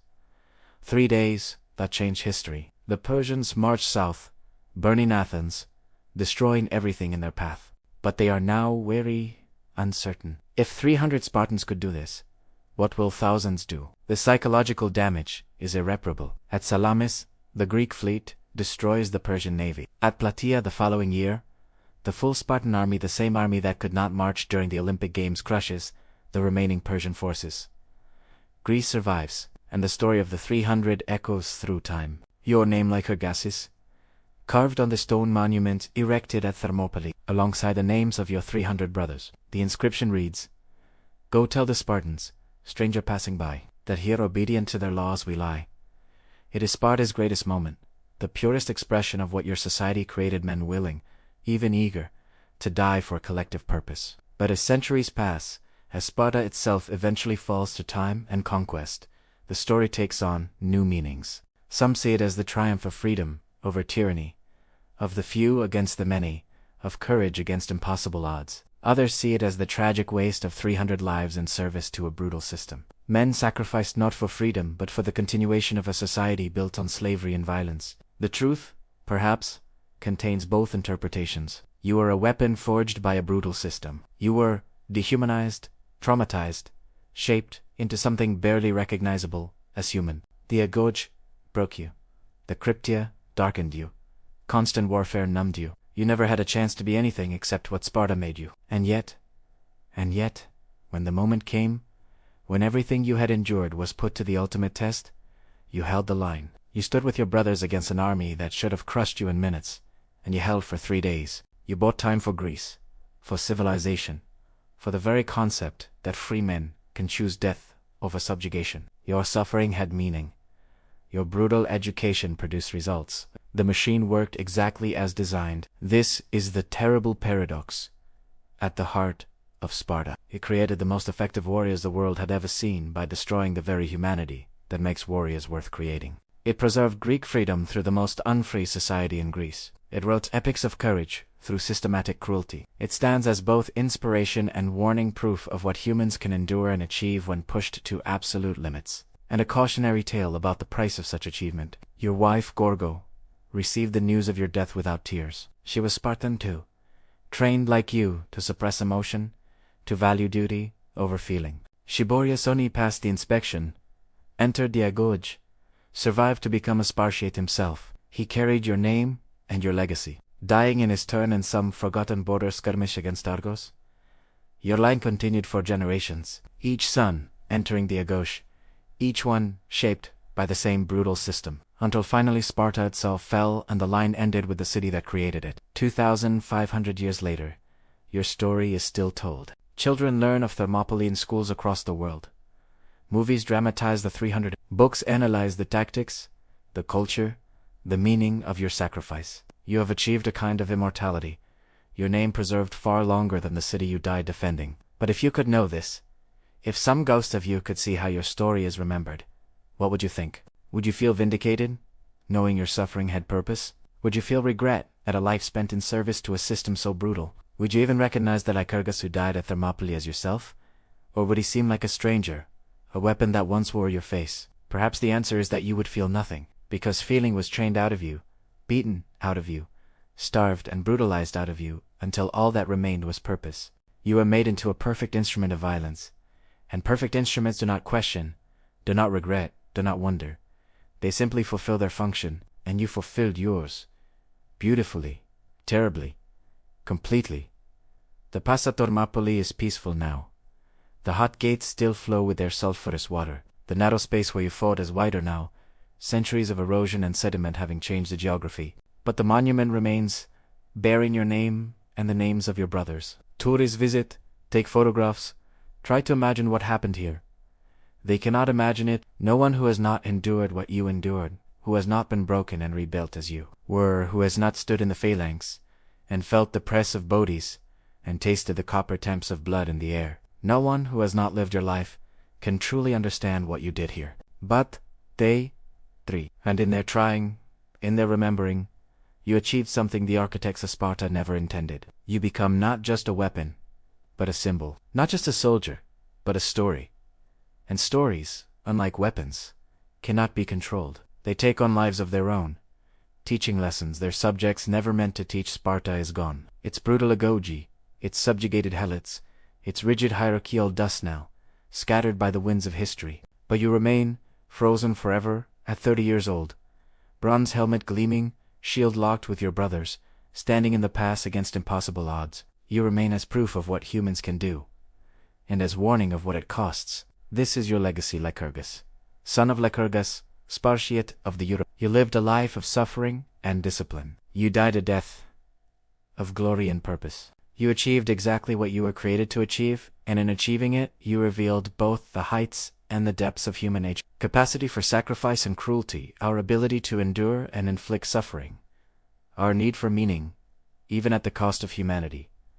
The hot gates, remember. The stones, remember. And as long as humans tell stories of courage and sacrifice, of impossible stands and beautiful deaths, you will be remembered too, not as you were in life, broken and remade, but as you were in death, standing, unflinching, eternal. This is Sparta. This was your life. This is how it ended, and how it began, and how it continues still, and the stories we tell about the 300 who stood against the world and refused to kneel. Your odyssey is complete. Rest now, warrior. You have earned it.